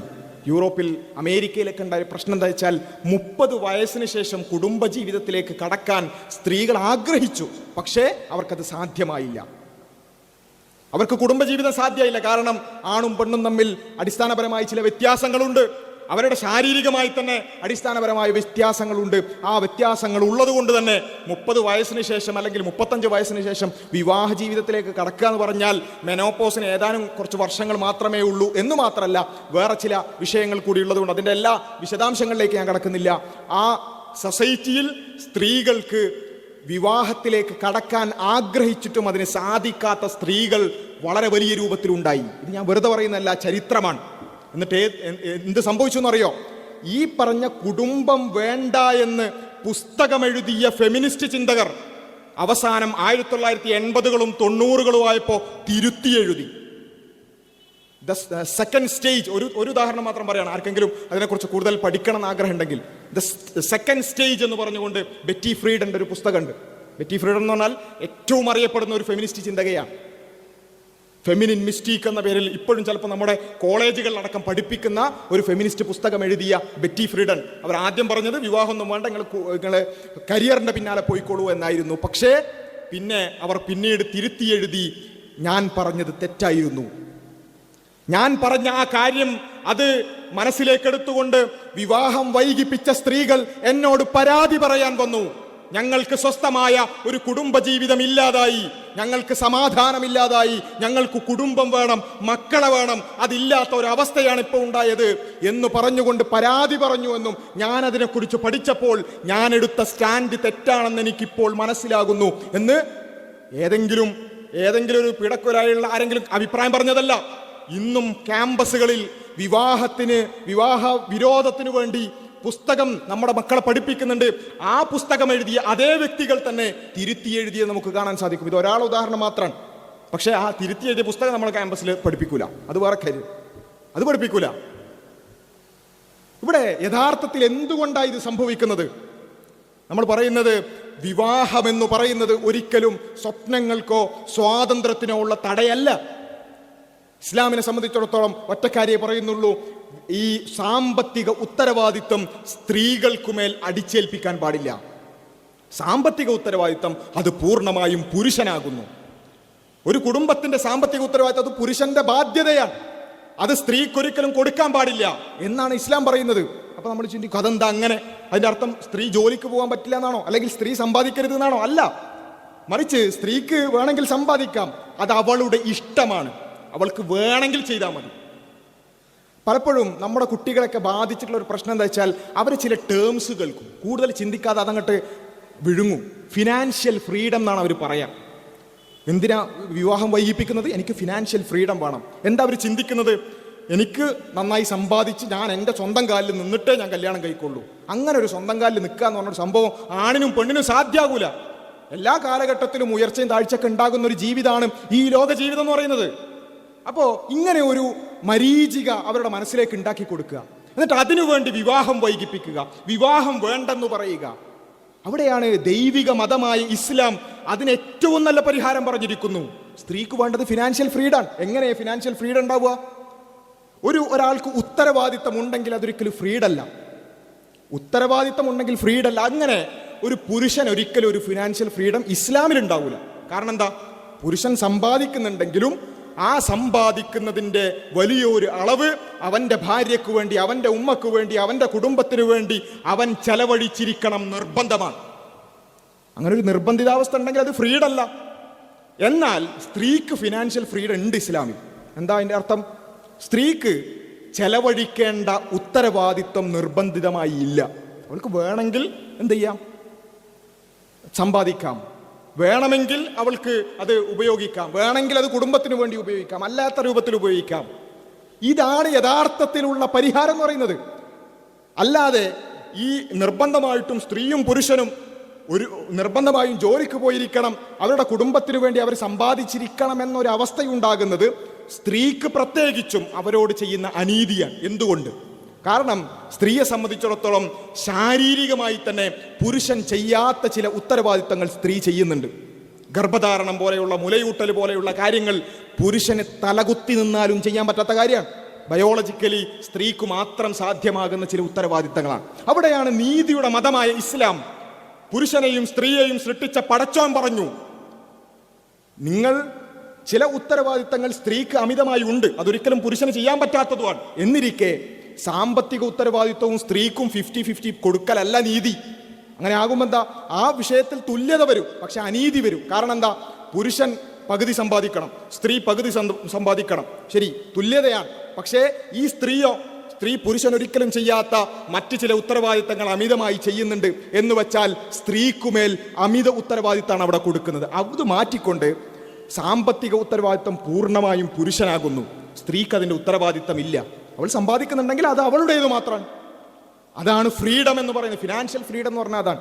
ഇത് ചിന്തിക്കാതെ അല്ലെങ്കിൽ ഈ രൂപത്തിൽ അതിനെ മനസ്സിലാക്കാതെ ഫിനാൻഷ്യൽ ഫ്രീഡം എന്ന് പറഞ്ഞാൽ അതെന്താണ്? അത് ഞാൻ സ്വന്തമായി അധ്വാനിച്ച് എൻ്റെ ഉത്തരവാദിത്തങ്ങൾക്ക് മുഴുവൻ ഞാൻ തന്നെ ചെലവഴിക്കുന്ന അവസ്ഥയാണ് ഫ്രീഡം എന്ന് ചിന്തിപ്പിക്കാൻ ഷോർട്ട് ഫിലിമുകളിലൂടെ, ഇൻ്റർവ്യൂകളിലൂടെ നമ്മുടെ സൊസൈറ്റിയിൽ അത് വ്യാപിപ്പിക്കാൻ സാധിച്ചിട്ടുണ്ട് എന്നുള്ളതാണ് ഇത്തരം ചിന്തകളിലേക്ക് നമ്മുടെ യുവതലമുറ പ്രത്യേകം എത്തിപ്പെടാനുള്ള കാരണം എന്ന് പറയുന്നത്. അവിടെയാണ് നമ്മൾ അവസാനിപ്പിക്കാൻ പോകുമ്പോൾ ഏറ്റവും പ്രധാനമായിട്ടും എനിക്ക് പറയാനുള്ളത് അതാണ്. ഒരു പ്രവൃത്തി ചെയ്യുമ്പോൾ, ഏതൊരു പ്രവൃത്തിയാകട്ടെ, അതിൻ്റെ പ്രത്യാഘാതം എന്ത് എന്നുള്ളതായിരിക്കണം നമ്മുടെ ചിന്ത. അവിടെ ഈ ലിബറൽ ചിന്തയും മതനിരാശ ചിന്തകളൊക്കെ പറയുന്നത് വെച്ചാൽ നമ്മൾ ചിന്തിക്കുക, ഞാൻ ഇന്ന കാര്യം ചെയ്താൽ എന്താണ് പ്രത്യാഘാതം, അതുകൊണ്ട് എന്താ പ്രശ്നം എന്ന് ഞാൻ ചിന്തിക്കുക.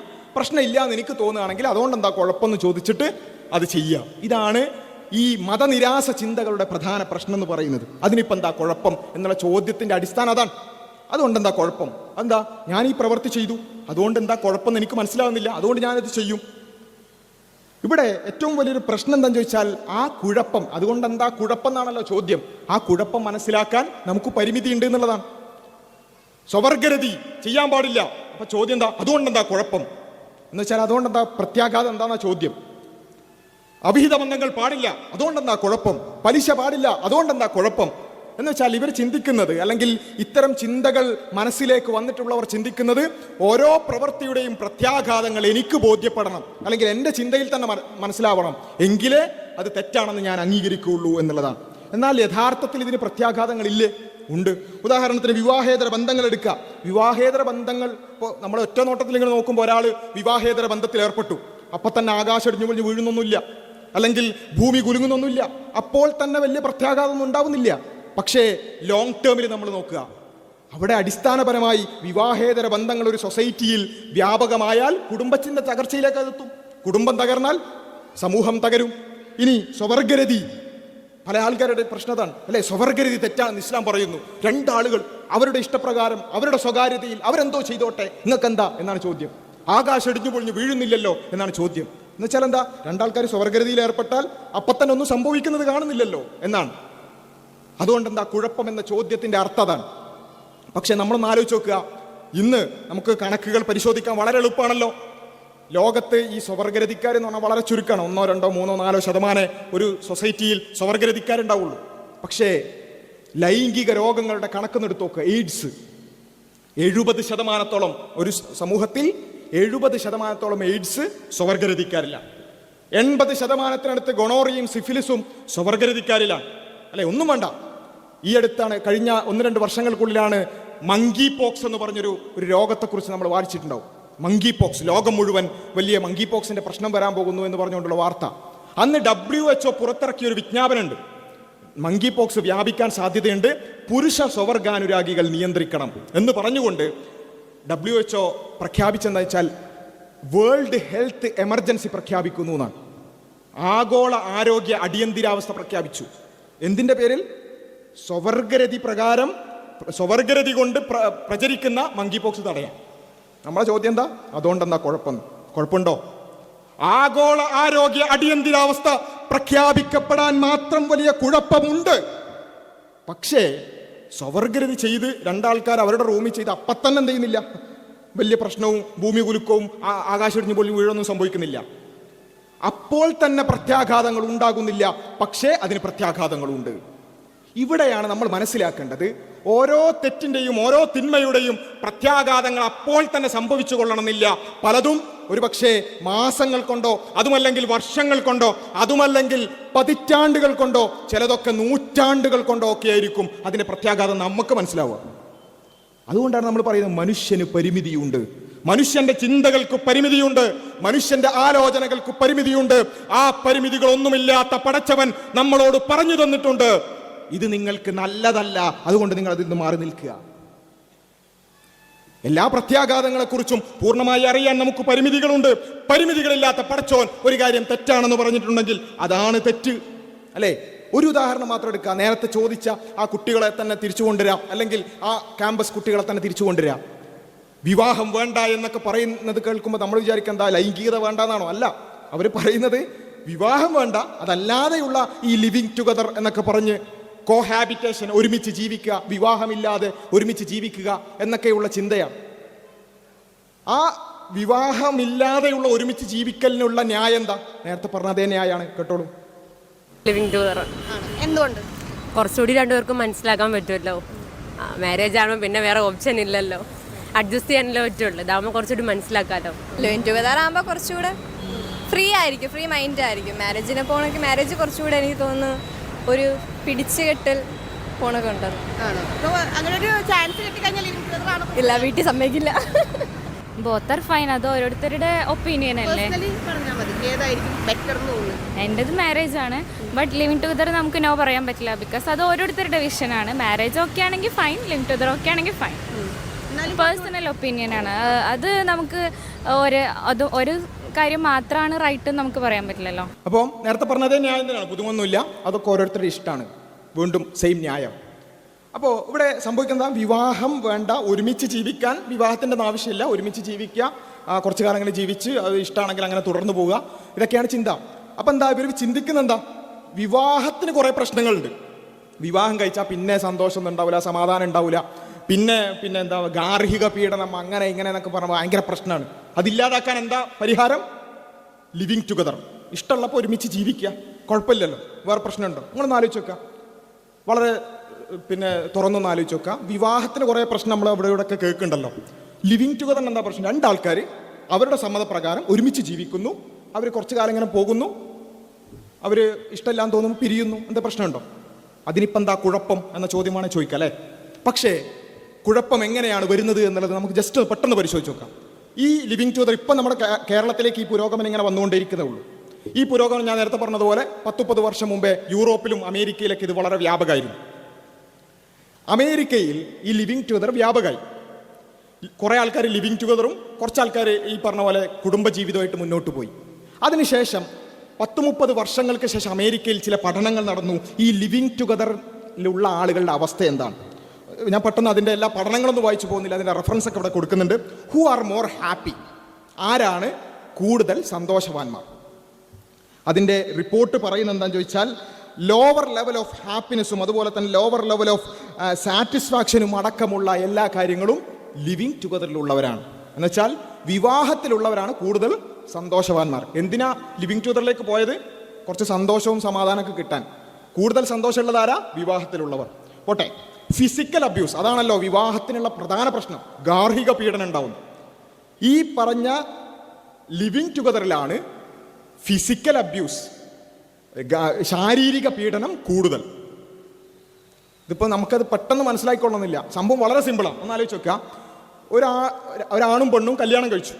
പിറ്റേന്ന് ഈ ഭർത്താവ് ഭാര്യനെ ഉപദ്രവിച്ചു, എന്താ സംഭവിക്കുക? നമ്മുടെ നാട്ടിലേക്കൊന്ന് ആലോചിച്ച് നോക്കുക. ചോദിക്കാൻ അവളുടെ ഉപ്പയും ആങ്ങളമാരും വരും അല്ലേ? കാരണം എന്താ? വിവാഹം എന്ന് പറഞ്ഞാൽ ഒരു സാമൂഹികമായ ഒരു കരാറ് കൂടിയാണ്, രണ്ട് കുടുംബങ്ങൾ തമ്മിലുള്ള യൂണിയൻ കൂടിയാണ്. അതുകൊണ്ട് ചോദിക്കാനും പറയാനും ആളുണ്ട്.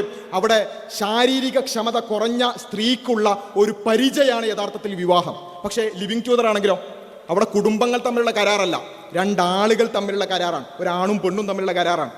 അവിടെ ശാരീരിക ക്ഷമത കൂടിയ ആണ് ഒരു പക്ഷേ സ്ത്രീയെ ഉപദ്രവിക്കാനുള്ള സാധ്യത കൂടുതലാണ്. കാരണം എന്താ? അവിടെ ആ തടസ്സങ്ങളില്ല, ബാരിയറുകൾ കുറവാണ്. അതുകൊണ്ട് പഠനങ്ങൾ, ഇത് ഞാൻ വെറുതെ എൻ്റെ യുക്തിയിൽ പറയുന്നതല്ല, പഠനങ്ങൾ പറയുന്നു ഫിസിക്കൽ അബ്യൂസ്, ശാരീരിക പീഡനങ്ങൾ കൂടുതൽ ലിവിങ് ഒന്നും വേണ്ട. കഴിഞ്ഞ ഏതാനും മാസങ്ങൾക്ക് മുമ്പാണ് കോഴിക്കോട് ഉള്ള വാർത്ത നമ്മൾ കേട്ടത് അല്ലേ? ലിവിങ് ടുഗദറിൽ ഉള്ള പെൺകുട്ടിയെ ആണ് വെട്ടിനുറുക്കി കഷണങ്ങളാക്കി ഫ്രിഡ്ജിൽ സൂക്ഷിച്ചു അല്ലേ? ഇത് ഞാൻ വെറുതെ പറയുന്നതല്ല, ഇത് വിവാഹത്തിൽ നടക്കുന്നില്ലേ? ഉണ്ട്. വിവാഹത്തിലും പീഡനങ്ങളോ അല്ലെങ്കിൽ പ്രയാസങ്ങളൊക്കെ ഉണ്ട്. പക്ഷേ അത് തടയാനുള്ള സാധ്യത കൂടുതലാണ് ലിവിങ് ടുഗദറിൽ, അത് കുറവാണ്. അപ്പോൾ ഇത് മാത്രമല്ല, ഡിപ്രഷൻ, വിഷാദം ആരില്ല കൂടുതൽ? ലിവിങ് ടുഗദറിലുള്ളവരാണ് കൂടുതൽ. എഫക്റ്റ് ഓൺ ചിൽഡ്രൻ, കുട്ടികളിലുള്ള എഫക്റ്റ്. കുട്ടികൾ ഈ ലിവിങ് ടുഗദറിൽ ബന്ധപ്പെടുന്ന അല്ലെങ്കിൽ അത്തരത്തിലുണ്ടാകുന്ന കുട്ടികൾ അവർ സാമൂഹ്യ വിരുദ്ധരാകാനും അവർക്ക് അത്തരത്തിലുള്ള പ്രശ്നങ്ങൾ ഉണ്ടാകാനുള്ള സാധ്യത വളരെ കൂടുതലാണ് കുടുംബത്തിലുള്ളതിനേക്കാൾ. ഞാൻ ദീർഘിപ്പിക്കുന്നില്ല. ഇങ്ങനെ നമ്മളൊന്ന് ആലോചിച്ചൊക്കെ, എന്തിനാണ് നമ്മൾ ലിവിങ് ടുഗദർ കൊണ്ടുവന്നത്? കുറച്ച് സന്തോഷം കിട്ടാൻ അല്ലേ? ഈ പിന്നെ ഗാർഹിക പീഡനങ്ങളൊക്കെ ഇല്ലാതാവാൻ, ഇങ്ങനെയുള്ള കുറേ നന്മ ഉദ്ദേശിച്ചിട്ടാണ് നമ്മൾ ഈ പരിഹാരം കൊണ്ടുവന്നത്. അവസാനം എന്താ സംഭവിച്ചത്? വിവാഹത്തിനുള്ളതിനേക്കാൾ കൂടുതൽ പീഡനം ലിവിങ് ടുഗദറിൽ, വിവാഹത്തിലുള്ളതിനേക്കാൾ വിഷാദം ലിവിങ് ടുഗദറിൽ, വിവാഹത്തിലുള്ളതിനേക്കാൾ പ്രശ്നങ്ങൾ ലിവിങ് ടുഗദറിൽ. എന്താ ഇത് പ്രശ്നം? നമ്മൾ നമ്മുടെ പരിമിതമായ യുക്തി വെച്ച് നമ്മളിങ്ങനെ അതിനിപ്പോൾ എന്താ കുഴപ്പം? അതൊക്കെ ഓരോരുത്തരുടെ ഇഷ്ടമല്ലേ?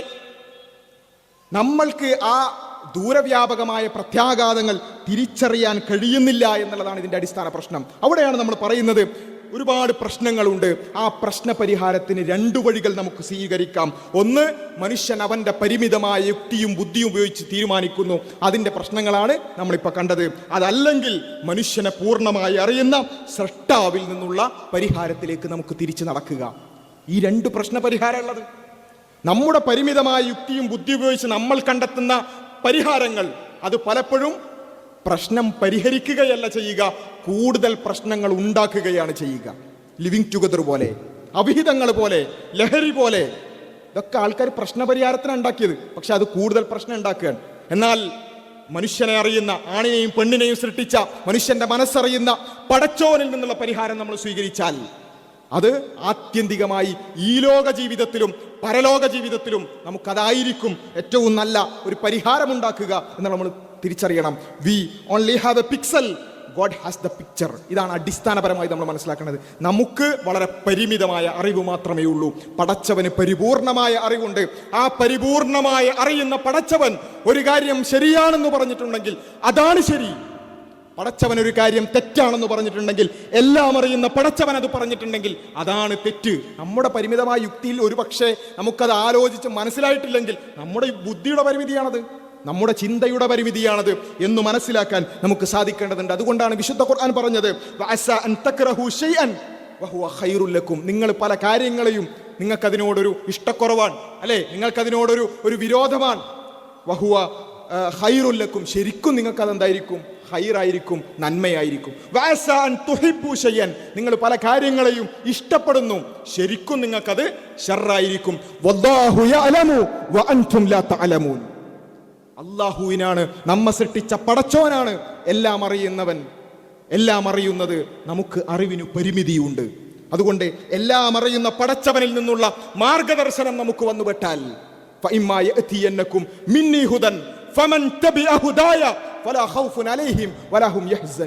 നമുക്ക് ആ പടച്ചോനിൽ നിന്നുള്ള, എല്ലാം അറിയുന്ന പടച്ചോനിൽ നിന്നുള്ള ഹുദ, സന്മാർഗം നമ്മളിലേക്ക് എത്തിപ്പെട്ടാൽ അത് സ്വീകരിക്കുക എന്നതാണ് യുക്തി. അത് സ്വീകരിക്കുക എന്നതാണ് യുക്തി. അതിനോട് പുറംതിരിഞ്ഞാൽ നമ്മുടെ യുക്തിയും നമ്മുടെ ബുദ്ധിയും നമ്മുടെ പരിമിതമായ ചിന്തയും വെച്ച് അതിനോട് പുറംതിരിഞ്ഞു നിന്നാൽ ഈ ലോക ജീവിതത്തിലും പരലോക ജീവിതത്തിലും അത് നഷ്ടക്കച്ചവടമായിരിക്കും. അതാണ് ഇസ്ലാം എന്ന് പറയുന്നത്.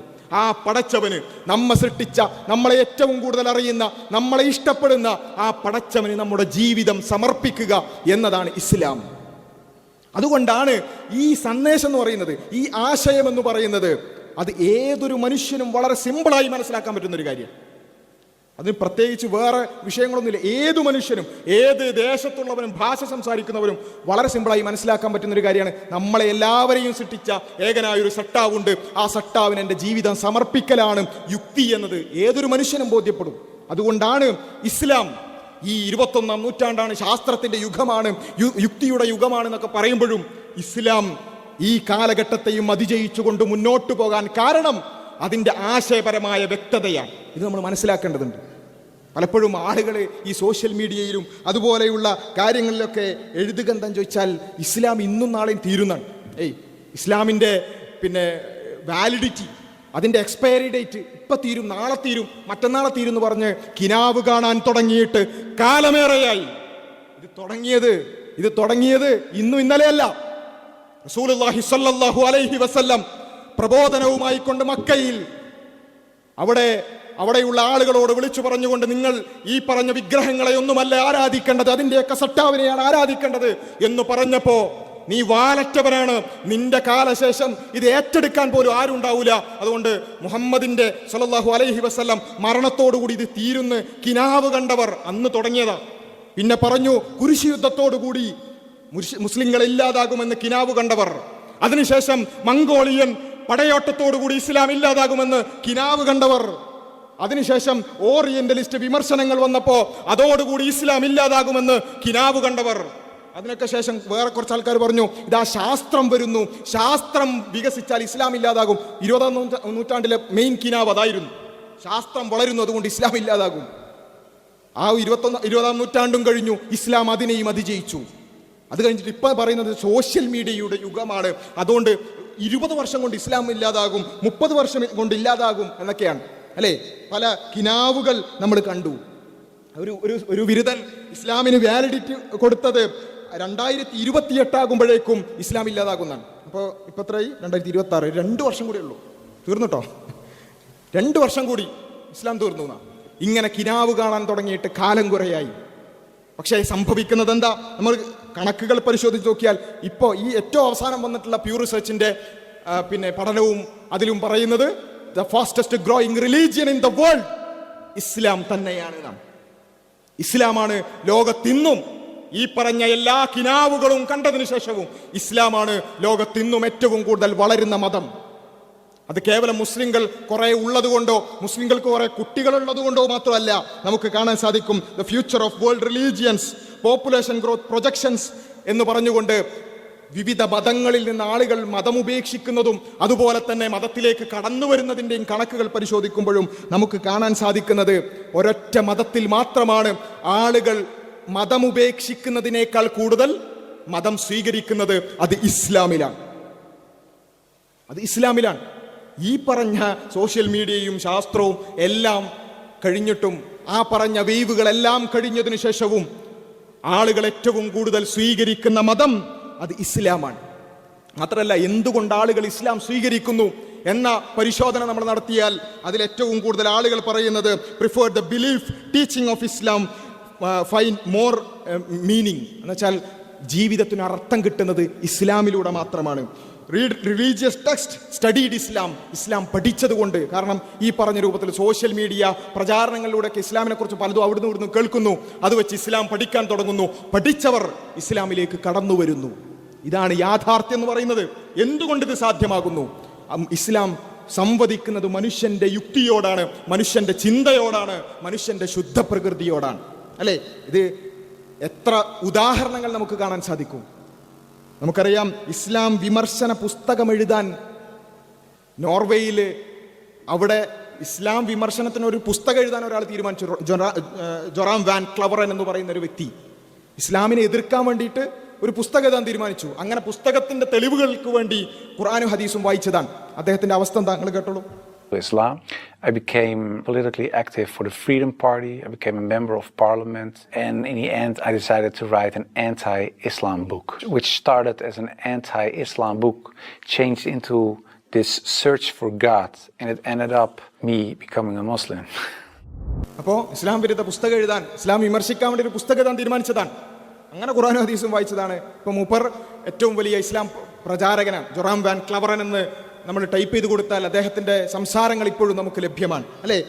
ഇസ്ലാം വിരുദ്ധ പാർട്ടിയായിട്ടുള്ള PFFന്റെ സജീവ വക്താവായിട്ടുള്ള അർണോൾഡ് വാൻഡൂൻ മുസ്ലിങ്ങളെ ഇല്ലാതാക്കണം, മുസ്ലിങ്ങളെ ഇല്ലാതാക്കാതെ യൂറോപ്പിൽ സ്വസ്ഥതയുണ്ടാകില്ല എന്ന് പറഞ്ഞുകൊണ്ട് നമ്മളൊക്കെ നാട്ടിൽ കാണുന്ന വംശീയവാദികളെ പോലെ അവിടെയുള്ള വംശീയവാദി പ്രസ്ഥാനത്തിൻ്റെ പ്രധാന വക്താവായിട്ടുള്ള അർണോൾഡ് വാൻഡൂൻ അദ്ദേഹത്തിൻ്റെ ഇന്നത്തെ അവസ്ഥ കണ്ടോളൂ. About Islam, as most people in Western countries, by media, by politicians, Islam, as the threat, as the cause of 9/11 and oppressing women and all the terrorist activities. And the problem in the Netherlands, in Western Europe, is that people don't study Islam for themselves. They just believe the media, they believe politicians, so did I. So what I knew about Islam was only, it was negative, it was dangerous. Maybe I hated the religion. I thought sincerely that the religion, that Islam was a threat for society, a threat for our freedom. When I was member of this of this Islamic political party, and this political party, PVV, their major point, fighting Islam, that was something that I supported, and I feel the attraction for Islam right away. It's not like you wake up in the morning and you become Muslim, of course not. But I had some doubts about Islam. It didn't make sense to me. You see the media, you see politicians, and they all tell Islam is evil and it's a threat for society, a threat for our freedom, and it's all evil and bad. But it didn't make sense because, 1.5 billion people in the world. Are they all evil people, angry, dangerous people? More than 1 million people in the Netherlands. They're Muslim. Are they all evil and angry, dangerous people? So many people are Muslim. A lot of good people, nice and friendly people that I knew personally. And they said you should learn about Islam because your ideas about Islam are wrong. I said, yeah, sure. But I started to learn about Islam, reading Quran. I went to the mosque, spoke with an imam, spoke to other Muslims, did some research myself. I went to the library. And the more you learn about Islam, the more it becomes clear to anyone, especially to me. But only during this period, the more you learn about Islam, the more... ഇസ്ലാമിനെ, മുസ്ലിങ്ങളെ എതിർക്കാൻ വേണ്ടി രാഷ്ട്രീയ പാർട്ടികളിൽ പ്രവർത്തിച്ച ആളുകൾ, അതിൻ്റെ മുന്നിൽ നിന്ന ആളുകൾ അവസാനം ഇസ്ലാമിനെ കുറിച്ച്, ഖുർആനിനെ കുറിച്ച് പഠിക്കുമ്പോൾ അവരെത്തിപ്പെടുന്ന ഇത് 1, 2, 3 അല്ല, അനേകായിരം ഉദാഹരണങ്ങൾ ഇങ്ങനെ നമുക്ക് കാണിക്കാൻ സാധിക്കും.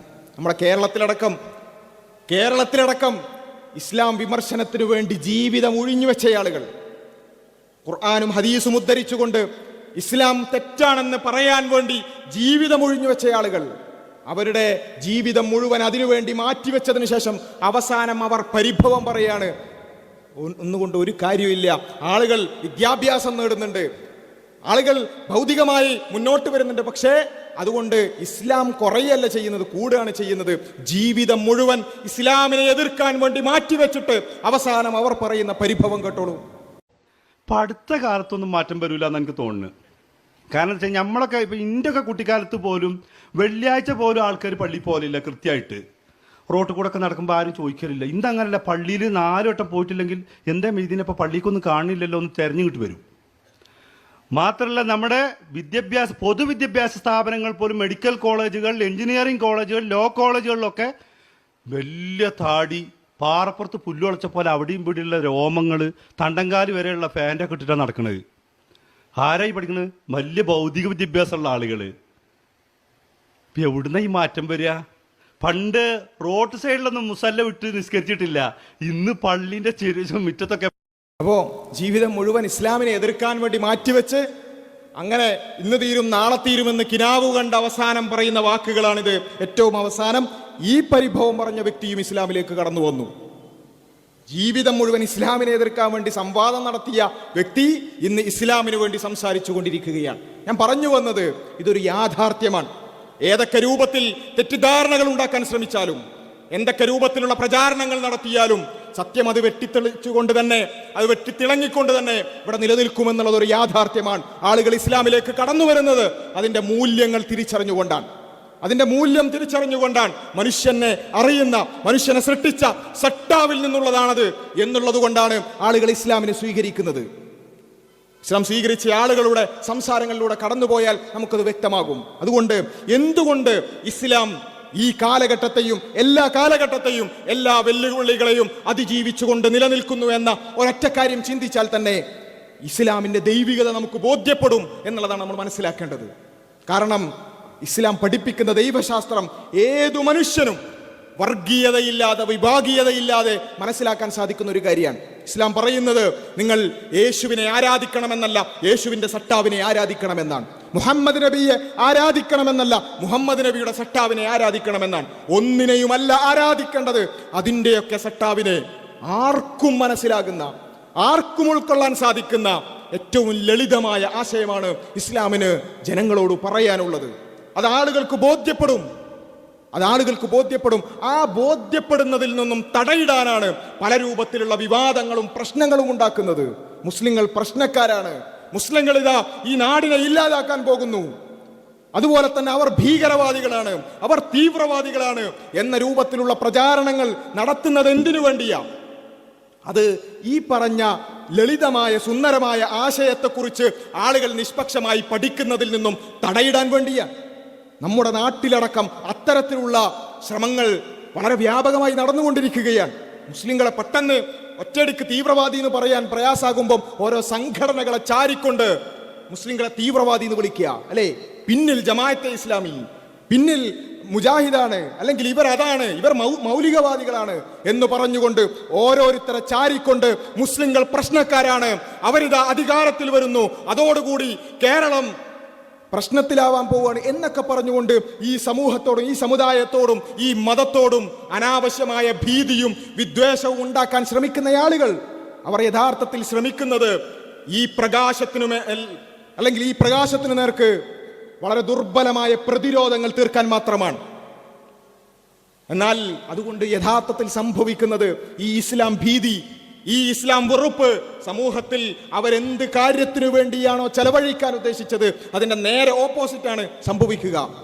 സെപ്റ്റംബർ 11 ആക്രമണം അമേരിക്കയിൽ സംഭവിച്ചപ്പോൾ അന്ന് ഒരു പ്രധാന ന്യൂസ് പേപ്പറിന്റെ ഏറ്റവും ഫ്രണ്ട് പേജ് എന്താണെന്ന് ചോദിച്ചാൽ കത്തി നിൽക്കുന്ന വേൾഡ് ട്രേഡ് സെന്ററിന്റെ ചിത്രം ഒരു ഭാഗത്തും, മറുഭാഗത്ത് അത് ചെയ്തു എന്ന് കരുതപ്പെടുന്ന ഉസാമ ബിൻ ലാദന്റെ ചിത്രവും അതിന്റെ നടുവിൽ ഖുർആനിന്റെ ചിത്രവും വെച്ചുകൊണ്ടായിരുന്നു. എന്ന് വെച്ചാൽ ഈ വേൾഡ് ട്രേഡ് സെന്റർ ആക്രമിക്കുക എന്ന ഭീകര പ്രവർത്തനം ചെയ്തത് ഉസാമ ബിൻ ലാദൻ എന്ന ഭീകരവാദിയാണ്, അതിനയാളുടെ പ്രചോദനം വിശുദ്ധ ഖുർആനാണ് എന്നാണ്.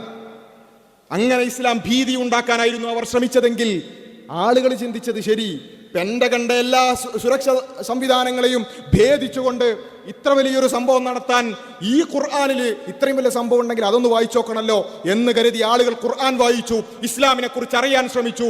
ഇന്ന് യൂറോപ്പിലടക്കം ഏറ്റവും കൂടുതൽ ആളുകൾ വായിക്കുന്ന പുസ്തകം, മതഗ്രന്ഥം അത് ഖുർആനാണ്. ആളുകൾ ഇസ്ലാമിലേക്ക് കടന്നു വന്നുകൊണ്ടിരിക്കുകയാണ്.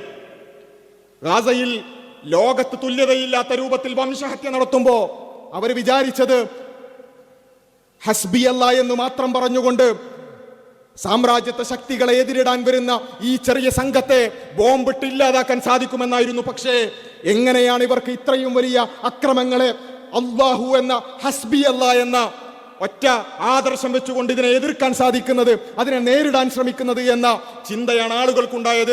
ഗാസയിൽ നടന്ന വംശഹത്യക്ക് ശേഷം ആളുകൾ കൂടുതലായി ഇസ്ലാമിനെ കുറിച്ച് പഠിക്കുകയും ഇസ്ലാമിലേക്ക് കടന്നു വന്നതായിട്ടാണ് നമുക്ക് കാണാൻ സാധിക്കുന്നത്. ഇങ്ങനെ ഇസ്ലാമിനെയും മുസ്ലിങ്ങളെയും ഇല്ലാതാക്കാൻ സാധിക്കുമെന്ന് വിചാരിച്ചുകൊണ്ട് നടത്തിയ പരിശ്രമങ്ങളെല്ലാം അവസാനം ചെന്നെത്തിയിട്ടുള്ളത് ആളുകൾ ഇസ്ലാമിനെ കുറിച്ച് പഠിക്കുന്നതിലേക്കും അതിനെ ഉൾക്കൊള്ളുന്നതിലേക്കാണ് എന്നുള്ളത് ചരിത്രം നമ്മോട് പറയുകയാണ്.